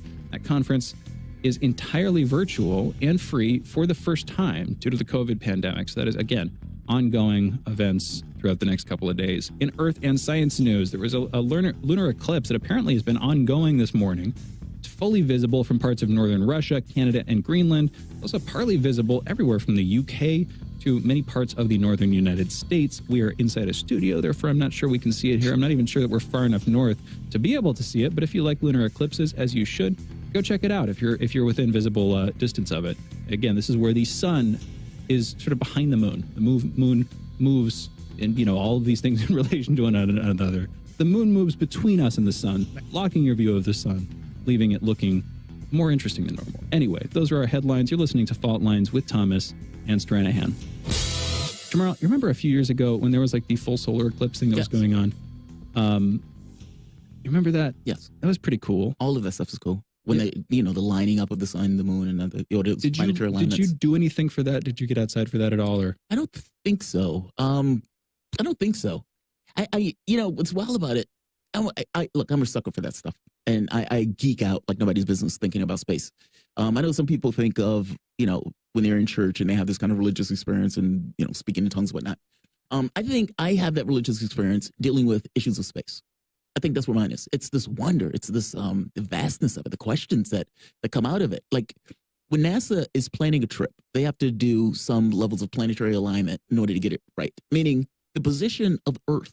They're not looking at this purely as just individual human beings operating. They have to look at it and say, okay, what is the position of the planet itself in relation to the other planets in the cosmos so we can use our devices to slingshot around planet. That is astonishing when you really think about what needs to be taken into account and how you need to envision yourself and envision what you're doing in the context of your typical day of life. That person who's building that device, thinking about a planet, how the planet moves in space, how that device is going to get a coffee from Starbucks. She's going to have a conversation with her husband. She may get mad at her kid. She's going to say something to her dog. And yet she's also doing that magnificent thing of advancing knowledge of the human species. It's a phenomenal thing when you think about it. Look, final frontier, as they said. And we don't know if but aren't you angry at her for not building a homeless shelter, Jamarl? I am not angry at her for not building a homeless shelter. Hopefully, there would not be a need for homeless shelters on other planets. But we sure need them here on Earth. We do need them here on Earth. I got your point, but no, I'm not mad at her for doing that. Everybody has their capabilities in their jobs.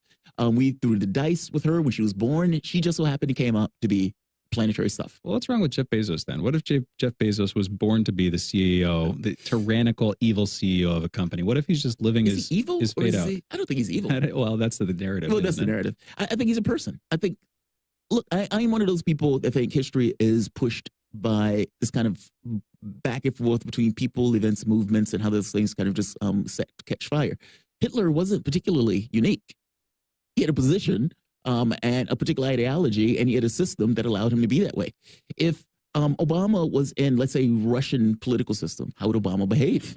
If Putin was in America's political system, how would Putin behave? Like, all of these guys on some level have wants and things that they need that are similar, but they're in different systems that allow certain restraints in regards to how they can operate in those systems.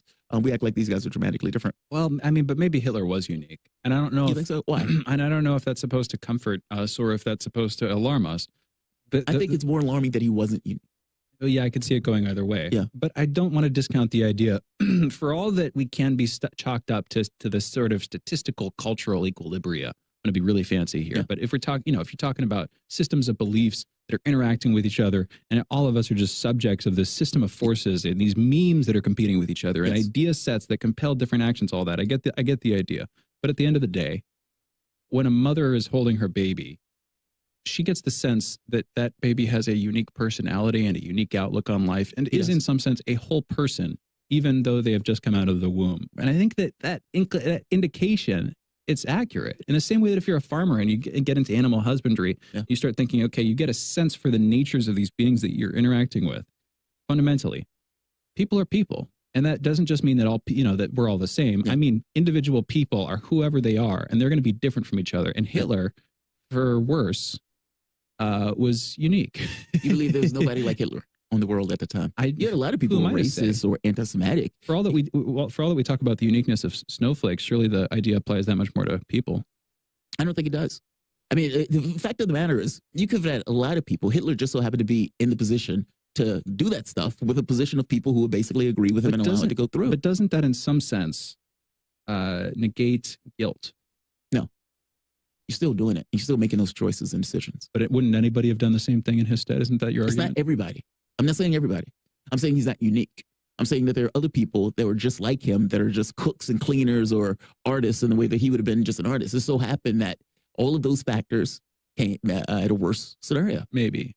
I think I look at that because that child who was born out the womb, I believe that there's an aspect of that child that's that child, meaning the aspect of code or something, or the basics and the equation of personality that is going to develop over the course of that child's life that make that child who that is. I think there's something there that is probably unique that people will make a soul or some kind of unique aspect of the child. By the same token, all of that is only going to interact with what's available to interact with. People, culture, technology, environment, et cetera, et cetera. And who that child is as an individual is lost in the entire process. Meaning, when the mom looks at that child's eyes, that child may be a snowflake, but that snowflake is going to end very soon as that snowflake engages the society that that snowflake was in. If that child was on Vulcan, they would probably act like a Vulcan. If that child was on Earth, in Chicago, they're going to act like, See, if anything, I think it gets weirder. I think we get more unique as we interact with our society. I don't think this society can deaden and numb us and make us all average in these different ways. It can have that pull. But at the same time, it's sort of like... I never said deaden. Those are your words. Those are my words. Yeah. But it's also at the same time, we can interact with all that is. And in the process of interacting with it, now I'm getting into mysticism. Become something else. We become something else. We become something individual. An emergent quality. And if you want to make it as material as you possibly can, if you think about billiard balls flying around, well, if I'm a billiard ball and I hit this ball in this way and that ball in that way, et cetera, I'm going to be in a more unique position. If you're mapping out my trajectory, even if you're looking at it that way, then if you just saw me in my original position, just starting out. And in that same way, but in a much more complicated version of it, people interact with their environment. They reflect on their experiences, and they get weirder in some sense. Yeah. But at the same time, there's this compulsion in a weird way to sort of make yourself more like everybody else. And that's one of the contradictions of society. There's the underlying code that's that person, and that's that interacts, that person emerges as something else, even though the underlying thing is still there. Meaning there's aspects of you that are always going to be you, that aren't changing. There are other aspects of you that you realize, okay, this is not a beneficial part for me in my life. I need to fix that. I need to change that. This kind of level of introspection that goes on. Can we do that? Or as soon as we do that, aren't we already detached from whatever the we that was there? No. I think we can do that. I do think people evolve at some points. I do think people hit their heads on something where they're like, this isn't working. I need to do better. This is like when I don't know, was it Kelsey Grammer? I can't remember who the person was, but Knight Rider. You know who no. Oh, I can't think of his name. I can't think of his name. But he's on the ground, on the floor, drunk, eating a hamburger.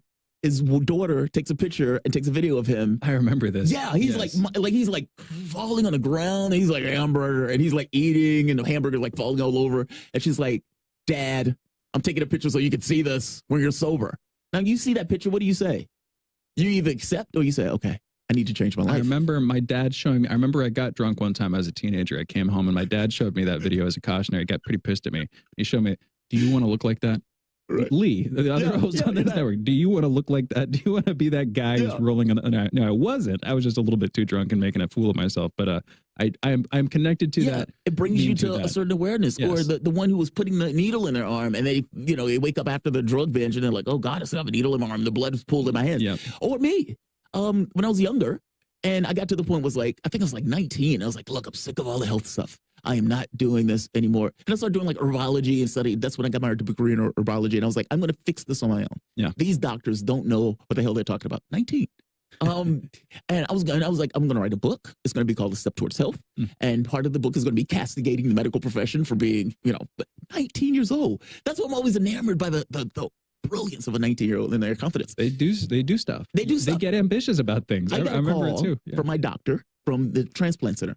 "Mr. Thomas, we have a kidney for you."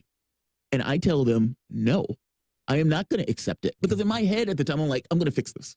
It's not going to be something, it's confidence. And on part of it is it's one thing to have confidence, and another thing to show it. Showing it is saying no to the kidney. Meaning you can accept it's one thing to have confidence in the abstract. Well, you also make it more real for yourself. Yes. It's a relationship with yourself thing too. I had a conversation with my doctor after that. And he was like, "Look, if you think that you've lived as much as you want to live at 19, and there's nothing else that would happen in your life that you want to encounter and everything else, then we can stop treatment right here. I'm not going to overly push. I'm going to tell you that a lot of people have done that, but it's not in their interest." But I left there very pissed off at everybody that was in that room. And I'm driving. I'm like, how can I, it's a logic thing. At 19, how do you know what your life is going to look like 10 years, 20 years, 30 years, 40 years? It's a logic thing. I even use that conversation to myself today, even now, 20, 30 years later, where I'm like, how do you know that things are going to change, blah, blah, blah. Like there are things and moments that you run into and encounter that fundamentally change you in a certain way. Even though the logical code might be there, you learn on a fundamental, almost on a being level, not just an intellectual. It's true, but you also respond to it in your own way. Yes. And the lesson that you learn, the inflection that you give it. My point is, these things, we of course, we have experiences in life that deeply affect us. But what's remarkable in some cases about the experience is it's not the experience itself. It is the us that is changed by it. The reaction. Because we're changed by it based on who we already are in some sense. And I'm not saying wherever you are, there you are. Where there you're at, that kind of thing. I'm not trying to say that we don't, we can't move and change and do all these things, but we always have our origin. Yeah.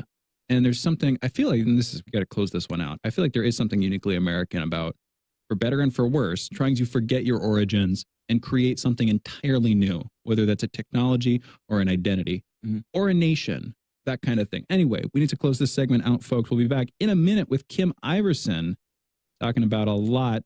You're listening to Fault Lines with Thomas and Stranahan. Be right back on the other side of this short break.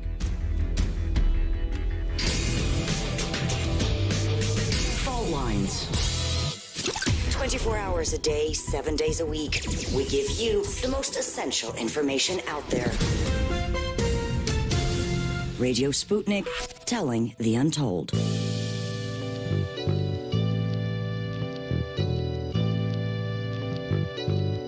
What's the most important hour of the day? It's the Critical Hour with Dr. Wilmer Leon. On this show, we don't just deliver the latest headlines. We divide the real from the fake.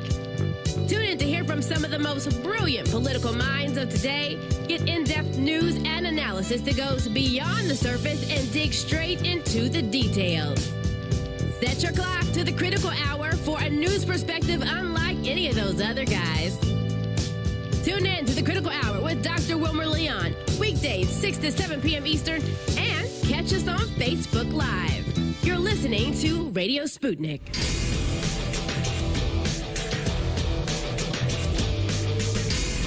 Fault Lines. Welcome back to Fault Lines on Radio Sputnik. My name is Jamarl Thomas. I'm joined with my co-host Shane Stranahan, coming to you live out of our station in Washington, D.C. If you guys live in the area, you can catch us on radio at 105.5 FM and 1390 AM. We're also in Kansas City at 102.9 FM and 104.7 FM. If you guys are digging what Shane and I are putting down, whatever platform you're consuming this content on, give us a like and share that audio or video. If you want to join in on the conversation, you can do so with a chat, a tweet, and of course, you can reach us by phone at 202-521-1320. That is 202-521-1320. Your engagement helps makes the show what it is, so definitely don't be shy. An interesting fault line has arose. There's been these complaints and these problems or concerns associated with vaccination IDs, the idea that you have a card and they will not let you into a particular place without you getting a vaccination. You have a lot of people in this country, especially Republican white males, that are very dodgy and skeptical of that vaccine, and a large percentage of them have not been getting the vaccine. Well, problem. What happens when your employer says, if you want to come here and work, you got to get vaccinated?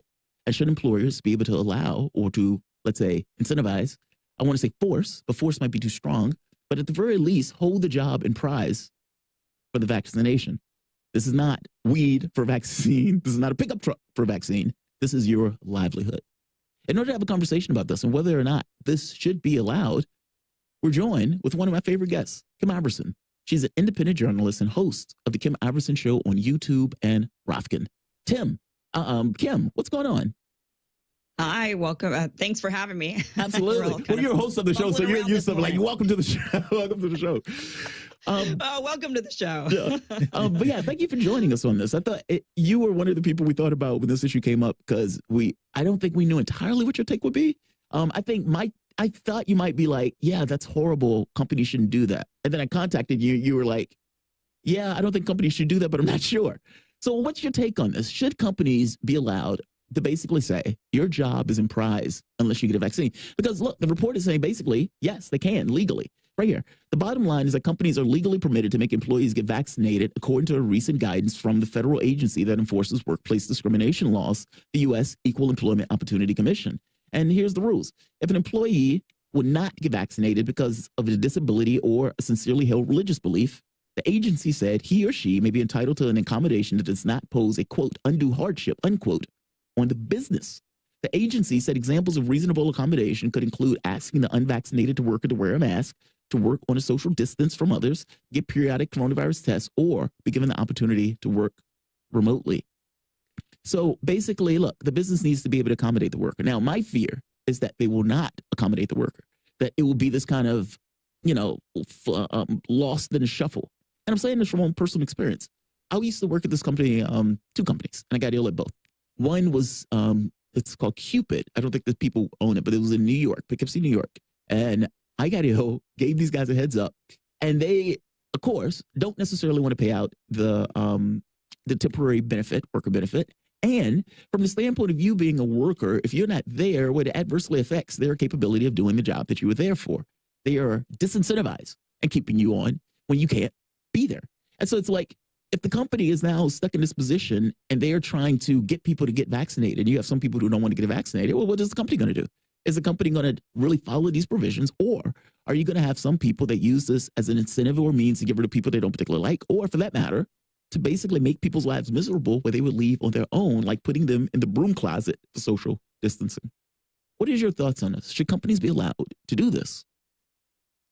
Well, companies are allowed to do this, right? And I guess they should be allowed. I think a company should probably think twice about it. There are no rules, for example, in the country that prevent an employer from requiring you to stop smoking. for example. So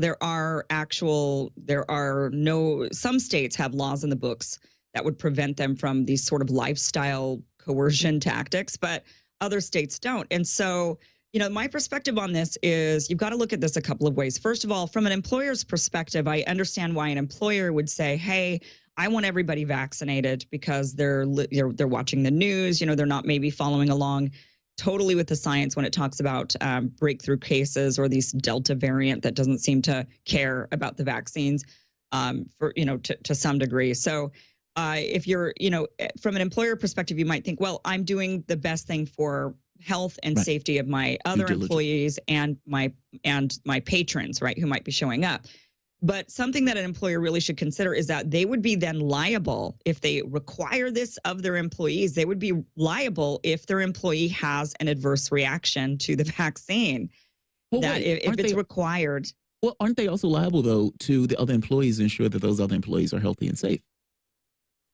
You're not liable if your employees catch a virus that you reasonably prevented. And there's no CDC guideline saying that a reasonable prevention is enforcing vaccination. In other words, if I work at a Subway, as I have in the past at a point, and a coworker of mine comes in with the flu and gets me sick, it's not Subway's fault. It's not either the franchise or the franchisee or the company itself, the corporation. It's that person's fault. But and that's frankly, not really true, though. It's between us. I mean, unless they maintain due diligence, but that's a different thing. Unless they maintain that's not different unsanitary standards. But that's what we're talking about. We're talking about a virus that we know of, a pandemic that has killed up with 600,000 people, infected 33,000 people, and we know that this is airborne on some level. A company opens. A company has a due diligence to ensure that the other employees don't get sick. How could they not, right? Like if I walk, the reason that they're wanting a vaccination in the first place is we have employees in the building. We need to make sure those employees are safe. They don't get sick, because if they get sick and due diligence wasn't met, we could be sued. Not to mention the economic hit for having your employees end up getting sick as they go down and you have to bring on new employees. I think all incentives in the world are for companies to do this. The incentives, but we're talking the laws too. Well, the law is the catch, right? The law says they can do it. So law says they can do it. Jacobson versus Massachusetts that allows states to require people to be vaccinated against smallpox. Because we've encountered pandemics before. It's not like they've never happened. It said the decision paved the way for public schools to require proof of vaccinations for students. So basically the laws are like, yeah, companies could ask. HIPAA, but there's also other laws that prevent us from being experimented on. So there are the Nuremberg laws, and those are legitimate and they need to be looked at. I mean, this is not an FDA approved medication. I mean, that is something that when you go and get the vaccine, they give you that paper that says this is not approved. So this is still experimental. It's still in the phases where they do not know the long-term side effects. They do not know even really some of the short-term side effects fully. That's why they're studying and saying, oh, no, heart inflammation, and oh, no, thrombosis. And, they don't know. When they rolled this out, they didn't know. They still don't know. Again, and when an employer requires this. Died. That's what they knew. I mean, they were looking at this as an emergency situation. It doesn't sound, Kim, it doesn't sound like, I hear your point, but I guess my thing is, who exactly is going to be charged in that case? Because it sounds, I think we've had you on to talk about exactly this. It is experimental. That's part of it. They've only been given emergency use authorization. Clearly haven't gotten full approval, although they're trying in the U.S. and abroad. We've gone over this, and I think, Jamarl, you have made effectively the same point, which is this is all unproven. Yeah. It's all experimental. It's experimental. It's just that it seems to have been a success so far, frankly. Not our whole COVID response, but at least the vaccination thing. I mean, we give the COVID numbers every morning out of a sense of duty, and they're getting better consistently over time. And whoa.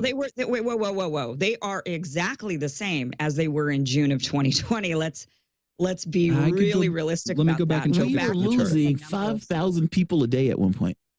Not in June of 2020.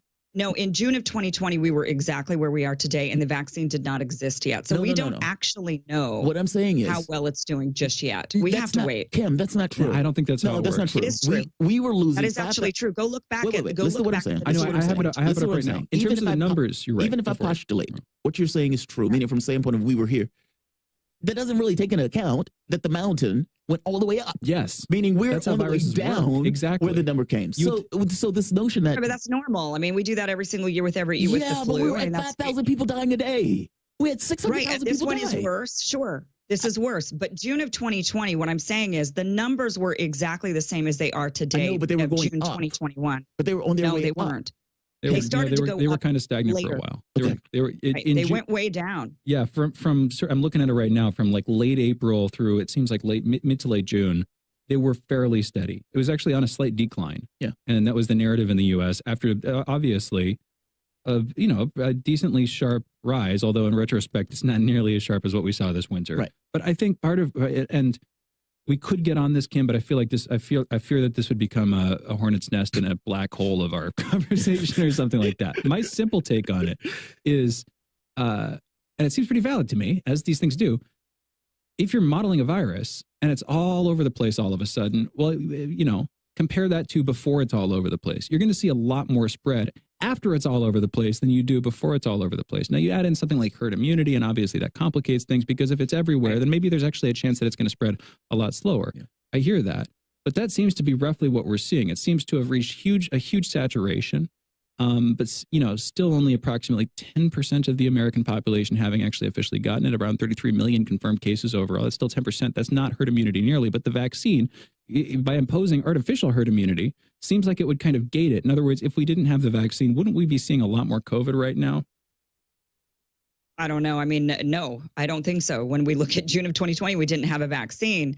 So, and the numbers were really the same as they are right now. Do you go to the seasonal thing? I don't know yet. And that's the thing, is we just don't know. So if somebody's going to mandate that you take an experimental drug that you don't know the long-term side effects from, and we don't even really know how well it works because we haven't hit our fall wave. Now, I think the vaccine probably does work, but how well, are you really truly protected if your employer says you have to take this? Is that employer really truly protecting you? By what percentage are you being protected from the spread? Are you really even being protected from the spread, or are you just being protected from severe illness and death? If you're already young and you're not going to be you're not at risk of severe illness and death, then what was the point of it? So you even doubt the studies or the science around No, I don't at all. I I actually just know how to read the science. What I know is that what it does is that it reduces your rate of severe death and illness by 95%. But guess what? Your rate of severe illness and death is already less than 0.01%. So when you reduce it by 95%, people don't know how to read that number. They think that 95% means 95%. It actually means 95% of 0.001%, which is very, very minuscule. You're already not likely to get severe illness or die from this thing. Even now, if you're older, now you're over the age of 80, your chance of severe illness and death is more like 12%. I mean, it's very high. So a 95% reduction of 12% is significant, but it doesn't reduce. It still only gets you down to maybe 1 or 2%. That's still very high. So it's just understanding that if you already have hardly any at all, I mean, virtually you're more at risk of dying from smoke inhalation, from a fire. You're more at risk of dying from poisoning than you are from COVID if you're a certain age group, a certain demographic. So 95% reduction from that is from next to nothing, is still next to nothing. It's just even closer to nothing. I hear you there, but it's also supposed to stop spread. Do you dispute that idea? That it stops the spread of COVID? I dispute that. We don't know yet. And right now, what it looks like from the Southern Hemisphere is that it doesn't. So all of these scientists who are backing the vaccines, all of the people who are basically pushing this to the medical profession, those people are just, they just don't know what they're talking about. They don't know how to read the studies, and they don't necessarily know how to read outcomes. There's dispute. Well, we're only hearing one side of it. There's plenty of medical experts and scientists who are disputing that. So it's not like it's all of the medical experts and then those of us who aren't, and we're all at odds with one another, and that the rest of us are just not believing the science. No, the science they don't believe each other either. So when you're looking at it, what we have is Chile was the second most vaccinated country in the world and saw massive spread even after vaccination and had to shut down their economy. You've got in India, one of the states, 93% of the police officers, they had 2,300 police officers in one state in India that recently all came down positive with COVID. 93% of them were vaccinated. Same thing in the Seychelles. They had a bunch of people that were vaccinated, including Israelis that were showing up from vacation, and they were all vaccinated, coming down positive with COVID. So we don't know yet because naturally the numbers were going down. So we could sit here and say, oh, yeah, it was the vaccine, but the numbers were naturally going down. So we can't actually attribute that to it that yet. But the Southern Hemisphere is showing us something a little bit different. Areas where there are some vaccinations, and yet the spread is rampant with like the Delta variant or something. We are still seeing spread even amongst those who are vaccinated. However, those who are vaccinated are not dying and they're not getting very sick. That is good news. That means if you are high risk, you should get this vaccine because it will probably prevent you from getting sick and dying. But does it stop the spread? So this whole idea that we all have to get it, when my chance of death from COVID is already next to nothing, you want to reduce already next to nothing by 95%, continuing to make it already next to nothing. That seems insane to me. Why would I need to get it if I'm going to get it anyway? You're going to get it anyway. I hear you. No, and neither of us are going to die. At a certain point, 600,000 people died. Well, but at a certain point, I hope one of us is just going to. I'm assuming one of us is going to be vindicated by the facts, and time will tell. That's all that it comes down to. We're going to have to watch, and we're reasonable people. We're just watching the evidence as it comes in. I just think the argument is belabored by the fact of the number of people that died. I mean, if it really was, but Jamarl, those people should get vaccinated. So if those people that are high risk people can't get vaccinated because those people are dead. Those people are already dead. Right, but that's what I'm getting at. So then they're dead. So then there's nothing you can do about that. And there's nothing that we could have. I mean, Mother Nature comes around and wipes us out. What are we going to do about it? Vaccines earlier. Vaccines earlier. No, the point that I'm trying to make here is to say that, oh, this is not that big of a deal. These people, the risk of death and everything else. No, it is belabored by the fact that 600,000 people are no longer here. I'm sorry. Go ahead. Producer's father died of COVID from this show. My producer's dad died of COVID without having any sort of pre-existing conditions or comorbidities. It was tragic. It was terrible. We are fully aware of the tragedy of COVID, but the reality also exists, which is one, Mother Nature wipes us out, whether we like it or not. We don't get to decide. And two, so we can't really outrun them. Is we could do our best. We could work as fast as we can. I think they have with this vaccine. But what we know is that the vaccine, we don't know a lot about the vaccine. That is also what we know, and we have to be realistic about that. And we also know that COVID tends to kill a certain group of people. Yes. So get them protected. Rage, that's that simple. I hear you. I hear you on that. When it comes to the Mother Nature thing, I don't buy that. Rage against the dying of the light. Yeah, I don't care what Mother Nature predetermines. That's I'm right. a human damn being. That's I'm gonna right. try to push back against Cognitive and intellectual capabilities to fight that kind of thing. Mother Nature. That's even right. even then, I still hear I your hate to point. break it to you guys, but you will die. No, I won't, Kim. Not gonna happen. How dare you say I'm that, 28 Kim? and I'm invincible. Kim, I'm kidding. I'm pivoting here, trying to play the diplomat or something like that. Why you have that perspective? Because you're young. You're young.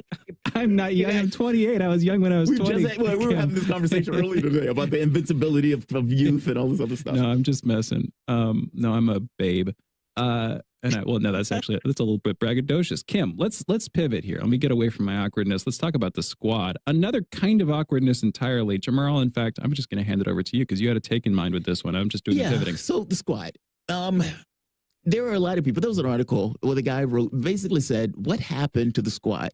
And I thought the article was really interesting because when you think about what it was under the Sanders run when he was running for office, and you had all of these members who all of a sudden were lefties who were very loud, we have to primary some folks, we got to do all of this stuff.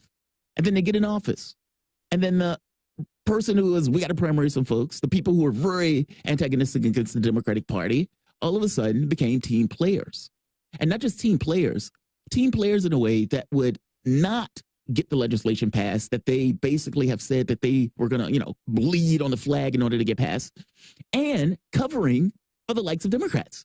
I mean, if you think back when AOC was asked about the force the vote stuff, and she says, no, you should really get Biden on stuff that you can push him on, like a $15 an hour minimum wage. Well, why should I have to push him on something that he said he was already for? And so then you get this to come up, and they can't even do that. Like, meaning they don't go scorched earth to get their policy agenda passed. It doesn't even seem to occur to them. Manchin, in a heartbeat.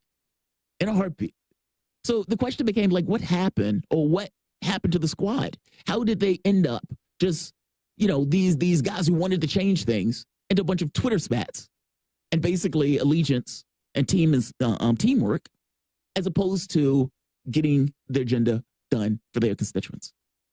How do you see this? Or do you think I'm wrong on this? Do you think the squad was doing a great job and phenomenal work? Do you think they should have been more aggressive? Or do you think, no, the squad is playing within the context of party politics and they're doing what they're supposed to do? How do you view it? I'm just really disappointed in the squad. I think that I don't know how the establishment got to them. It's one of those things where I look at it and I think, what in the world happened. Do you think it's because they're new? And the only like Jamal Bowman and some of these other people have just gotten into Congress. Do you think it's like just there, pop Mama Bear, Pelosi, and this type of stuff? We've had people come on the show that were explaining, like, look, when you get behind the scenes, they're not going to go against Pelosi. Yeah, that's the thing is I don't know how the establishment got to them, but they have been nothing but an absolute disappointment. Just as Democrats are a total disappointment. Yeah. The only thing, I mean, all we could do is speculate. How did they get to him? I mean, with other politicians, we know that they're paid, right? We know that they're getting a bunch of campaign money. And so they don't want to go against their donors and big money backers. But with this squad, they don't have that. And so it's this real head scratcher of why then are they not willing to hold the establishment, accountable and hold their feet to the fire. And they're just not, they just fall in line. They kind of go with this narrative and that kind of makes them popular. But then at the end of the day, they're unwilling to really, really hold the establishment accountable. So I just sit there and I think, maybe it's fame, maybe they're addicted to the fame. Maybe they got in there and a lot of them come from poverty. They didn't have much growing up. They didn't have much before they got into Congress and they start eating caviar. I don't know. And then they're thinking, wow, this is actually pretty cool. I get power. I get fame. I get caviar. I get champagne. I don't know. I mean, is that what it is? A lot of them are young. But not all of them. I mean, I don't know. And that is the thing that is the scariest. One idea here is that they're wrong. What if we're wrong? What if we're naive? And we had Adam on the show the other day, the anonymous Adam. He didn't give a last name, but he was a good guess. Right. Independent left news guy. And he was talking about the media and the progressive media and alternative media and how the squad hadn't been making any appearances really. Like the closest the squad got to progressive media was showing up on Rising, formerly of The Hill. And that was as close as they came, and that was a while ago, and you haven't really seen much since then. But maybe what we're getting wrong here, I'm going to put this, is how easy it is or hard it is to actually change things or do much of anything if it's different from what the vast majority of other people want in Congress, in D.C., on Capitol Hill, that kind of thing. Maybe it's simply difficult, and a handful of people trying to change a massive system without any experience and without real deep connections and without the ability, frankly, to have a base without themselves being sidelined by the Democratic establishment. Maybe it's just a hard road to hoe. And we expect a lot, or you guys expect a lot when it's not that easy. I don't know. That's a good point. I mean, but the thing is, if you're going to tell people that I need to primary some folks and I'm going to be a radical and I'm going to do this and I'm going to do that, and that it's against the interests of the party. Going in. I mean, the whole point of we got to primary some folks is because we need to get Democrats out. That's their point. Well, what is the honest spiel then? I'm going to try, and it's going to be hard, and I'm probably going to fail, and I'm probably going to waste all your time, but I'm a progressive, and I believe in the cause. But here's the thing. And I want you to back me. It worked. She took Crowley out. Crowley had been there for like 30 years. They took out, Bowman took out, I can't think of the guy's name, but it'll come to me at some point. It worked. Whatever they did, it worked. Now you're in Congress. I don't know if it did. I actually don't know if it did. I think it worked for AOC. Well, I think it worked for Bowman and AOC.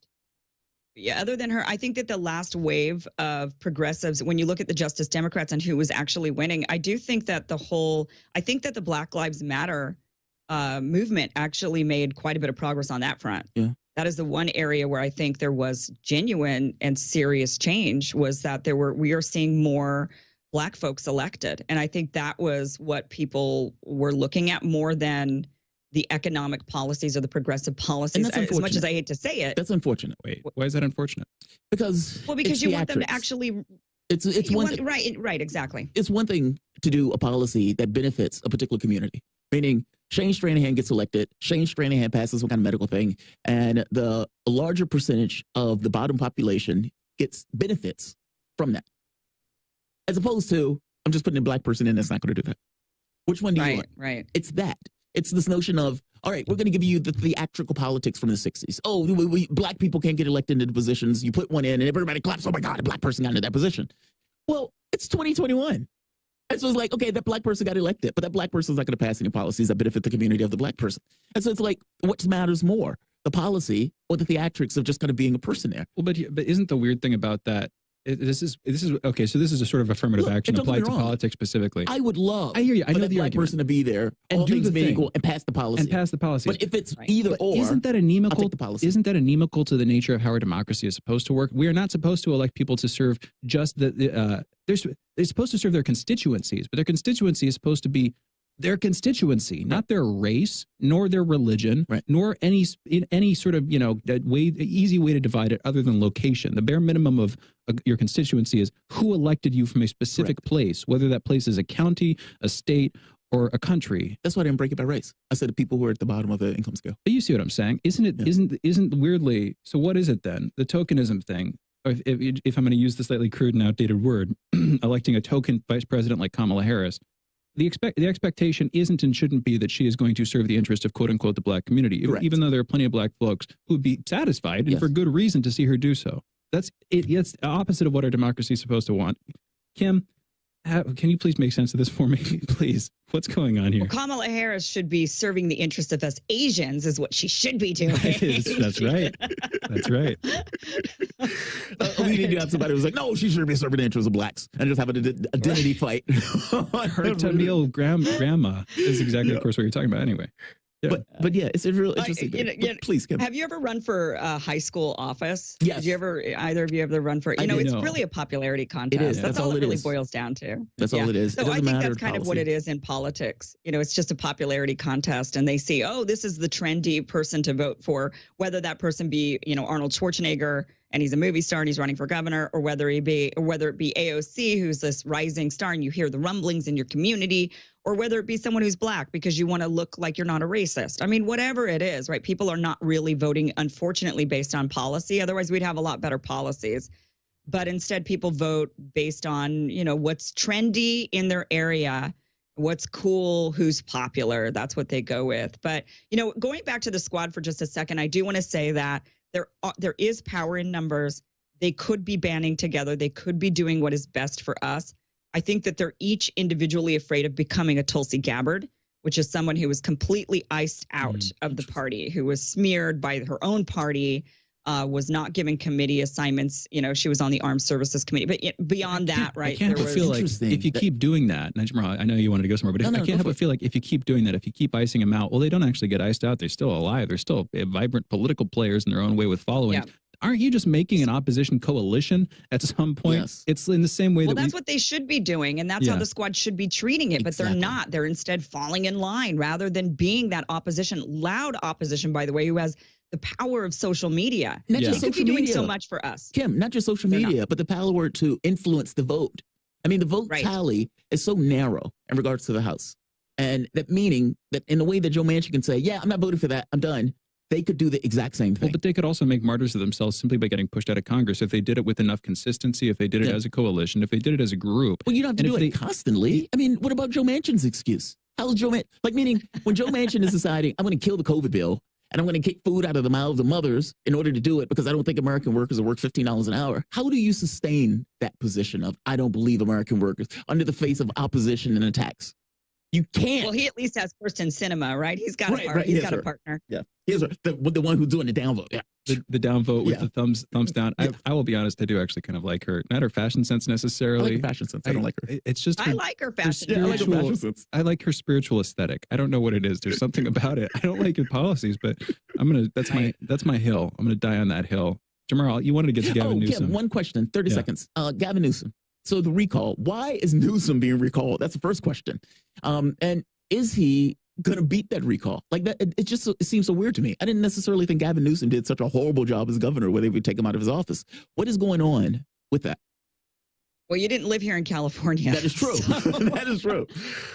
We have been under an intense lockdown that we are not even fully lifted yet.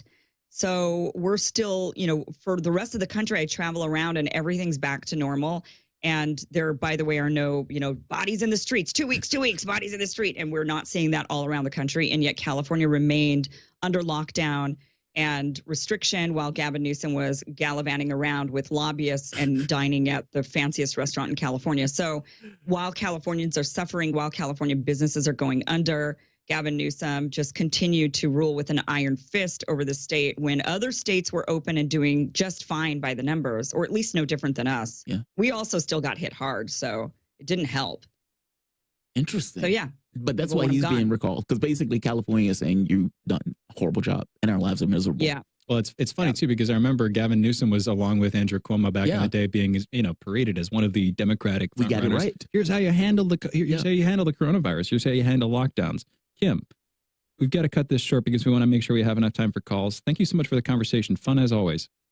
Yes, thank you guys. Absolutely. Thank you so much. Great combo. Thank you. Absolutely. That was Kim Iverson. For everybody listening, great to have her on the show. Kim Iverson, independent journalist, host of The Kim Iverson Show on YouTube. Follow her, by the way, rockfin.com/Kim, youtube.com/Kim Iverson, and then I believe it is kimiverson.locals.com. I saw she was starting up a new community over there. Anyway, go check her out. You're listening to Fault Lines with Thomas and Stranahan, and we're coming back with your calls. Opening our lines up, 202-521-1320 is the phone number. Again, that's 202-521-1320. Be right back on the other side of this short break.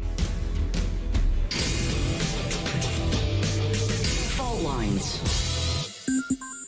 In a media landscape filled with so-called journalists acting as stenographers for their billionaire bosses, there is a desperate need for news, analysis, and perspectives that buck the status quo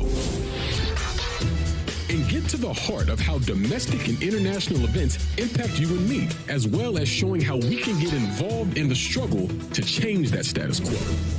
Check out By Any Means Necessary on Radio Sputnik, Monday through Friday from 2 to 4 p.m. Eastern, to hear the stories and voices that mainstream media refuses to tell you. And join us as we connect the political, social, and economic movements shaping the world around us. That's By Any Means Necessary, Monday through Friday at 2 to 4 p.m. Eastern, right here on Radio Sputnik.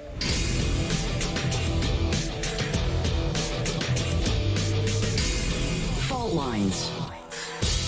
And we are back, and we are taking your calls. The phone number is 202-521-1320. Just to be clear, that's the phone number you should call if you want to call into the show. We're here waiting for your calls, 202-521-1320. Again, that's 202-521-1320. We do have a caller on the line with room for more.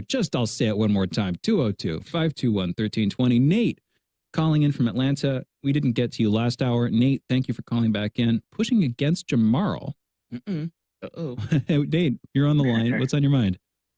Yes, I wanted to call earlier with regards, you had said that what had went down the Capitol, or the Republicans and their views on the election is worse than the Democrats. And right. Well, I was going back and forth with Garland on this notion, and just so we can make the case. If I am doing this kind of collaborative comparison of two religions, one religion believes in drinking blood, and other religion believes in, worshiping a pole. I am going to think that the guys who drink blood are worse if they are going out there absconding people and drinking blood, meaning you could have two people who are in completely farcical situations in regards to their reality. And just because they're in farcical situations doesn't necessarily mean that both are harmless. I do think that lie about Donald Trump running around screaming that he won the election and millions of people backing him on that and a large part of the party backing him on that is problematic. And whether that was Democrats doing that or whether it was, by the way, I thought it was greatly problematic what Democrats were doing it with Russiagate. And by the way, before I even started working here. So let's be very, it's not just me picking on a political party per se. I'm looking at the party and thinking to myself, which one seems to be more dangerous? It's not that one or the other is more or less ludicrous than the other. That's not what I'm getting at. I'm getting at the very specific attention of Trump, who says, everything that's taking place from the standpoint of Biden winning the election and everything going forward is just fraudulent. It's fake. And with him basically saying, I want to get back as president. Well, what does that mean if you take back as president? What does it mean for him to talk about 3 in 10 Republicans that he's going to be in office again in August? Like, you can say that's farcical, but you have a lot of people out here who full well believe this, flesh to bone believe it. So yes, I do think that's problematic in comparison to Democrats who are, basically screaming about whatever they're screaming about in the moment. But take the, put a knife in me. What am I missing and what am I getting wrong? Yes, with Russiagate, they pushed basically World War III, comparing it to Pearl Harbor, trying to push us to war with Russia. I think that's way more dangerous than the theory of Trump losing or winning the election. But we're talking about current. We're talking about president. I know what I mean. At that time, you would think that World War III, pushing World War III, is worse than. And I did. Someone. And this ain't ancient history too. This is just a couple of years ago. Right. I guess I'm making a point that when that was taking place, I also had the perspective that this is horrible. These guys are going to start a war. Hillary Clinton is going to, put a missile defense shield in Syria and basically shoot down a plane.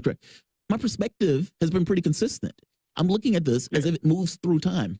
And at the time where Democrats was basically screaming bloody murder and Trump deranged, my perspective was these guys are a threat and a danger. Right now, it seems like it's the other. No, I'd still say it's both. I don't think it's both. I think one is a little. I think honestly, if Trump hadn't did the lie stuff, if he hadn't been running around with the idea that I won the election and everything else, I wouldn't care. I would be like, yeah, you're right. I hear you. No, I hear you. But it's not just optically. We still need to be extremely cautious of both of them. Yes. Agreed. But if I'm going to put it on one, why do I even need to? I guess. But I guess it would be the Democrats. Nate, we got another caller after you. Anything else you want to say before we move on? Yes. Before I go, I would love for if y'all did a segment on Alex Saab, the Venezuelan diplomat that's still in jail. If y'all interview his lawyer, there's a lot of shenanigans that have gone down over there and a lot of crazy stuff. Yeah. And it will be a lovely interview. Interesting. Austin? Okay. Yeah. Thank you for the lead, Heads Alex Saab. We can talk about that more later. Nate, thank you for the call. Appreciate it. We got more callers and let's get to them. We don't even have enough room for more callers after this. I'm not going to give out the phone number again. Apparently giving it up 5 times at the beginning did the trick. Brave. I think it's subject matter. It's probably hopefully subject matter. Brave calling in from Atlanta. You're on the line. What's on your mind? Hey, just calling back. I would like to piggyback off the last caller and even off of Garland earlier, which is part of my call from earlier. I would say that the Democrats are far more dangerous right now. At the end of the day, I think it's the establishment working together, the established power that's working together no matter what. But the Democrats are far more dangerous. And even when you consider Trump and Jamarl's point or argument of Trump in January 6th and why that is more dangerous, consider this. When you make the point, Jamarl, that there are these established rules that, even though we all agree that they're full of crap, but there are these established rules that I guess they've agreed to play by. Consider that the Democrats threw those rules out the window. Yes. And so Trump, seeing that, was able to go forward and say, hey, no, this is bullcrap, this is rigged, because we all understand that it is rigged. From the beginning, it's rigged. That Time article shows it perfectly. The arguments about Bernie shows it perfectly. The Dominion stuff shows it perfectly. So it is rigged. It's just that if you're playing in the game, you're not allowed to go past a certain point as far as your complaints.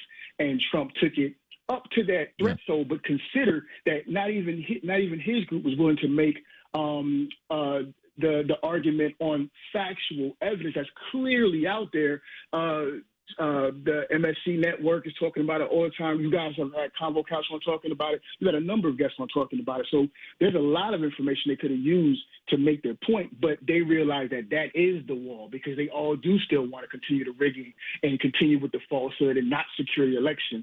So, Brave, why would Trump embarrass himself like this and just not show that information or get that information? Like, why didn't he get Convo Couch or some of these other people that you were talking about to go into the courtrooms and defend this business? Because look, honest to God, I don't want Biden in office if Biden didn't win the race. As a flat fact, almost as a tenet of an ideological tenet, flesh to bone. I would want the person who won to win. And if there was fraud on a massive scale, then that is one of the biggest crimes that has ever taken place in this country, and we should know it. Why do you think he didn't go there? Because it's one thing for Democrats and Republicans not to go there, but Trump himself and the people who were backing him, who wanted him to be king, they did. We have 30 seconds here. No, it's the game. It's for the same reason why he didn't take care of free Assange, because he knows there's a certain line that you cannot cross. And that's why, right? The same way Tulsi Gabbard is nowhere to be found now, except for the promises of a podcast we have not seen. I love Tulsi Gabbard, but they knew there's a certain line you cannot cross. And to your other point, the sad thing is we'll never know, because our elections are just that sad and just that rigged and just that fraudulent. So it's not about voters fraud. It's about election fraud. It's about the elections are just built on a phony premise. Brave. Almost had a word. Brave, man. Thank you for the call. Sean, I'm sorry we didn't get to you. Please call back in tomorrow. we've been packed on calls lately, and I think we might be giving them a little bit more time than we usually do, or something like that. So we have more callers, more time per caller. It just doesn't work out sometimes. Sean, please call back in tomorrow. Everybody, thank you for listening to today's show. You guys have been listening to Fault Lines with Thomas and Stranahan. Thank you to our producers. Thank you to our engineer. Thank you to our co-hosts and all of the other shows on this network. We will be back tomorrow morning at 7 a.m. Eastern, folks. Signing off. Have a great day and see you on the other side.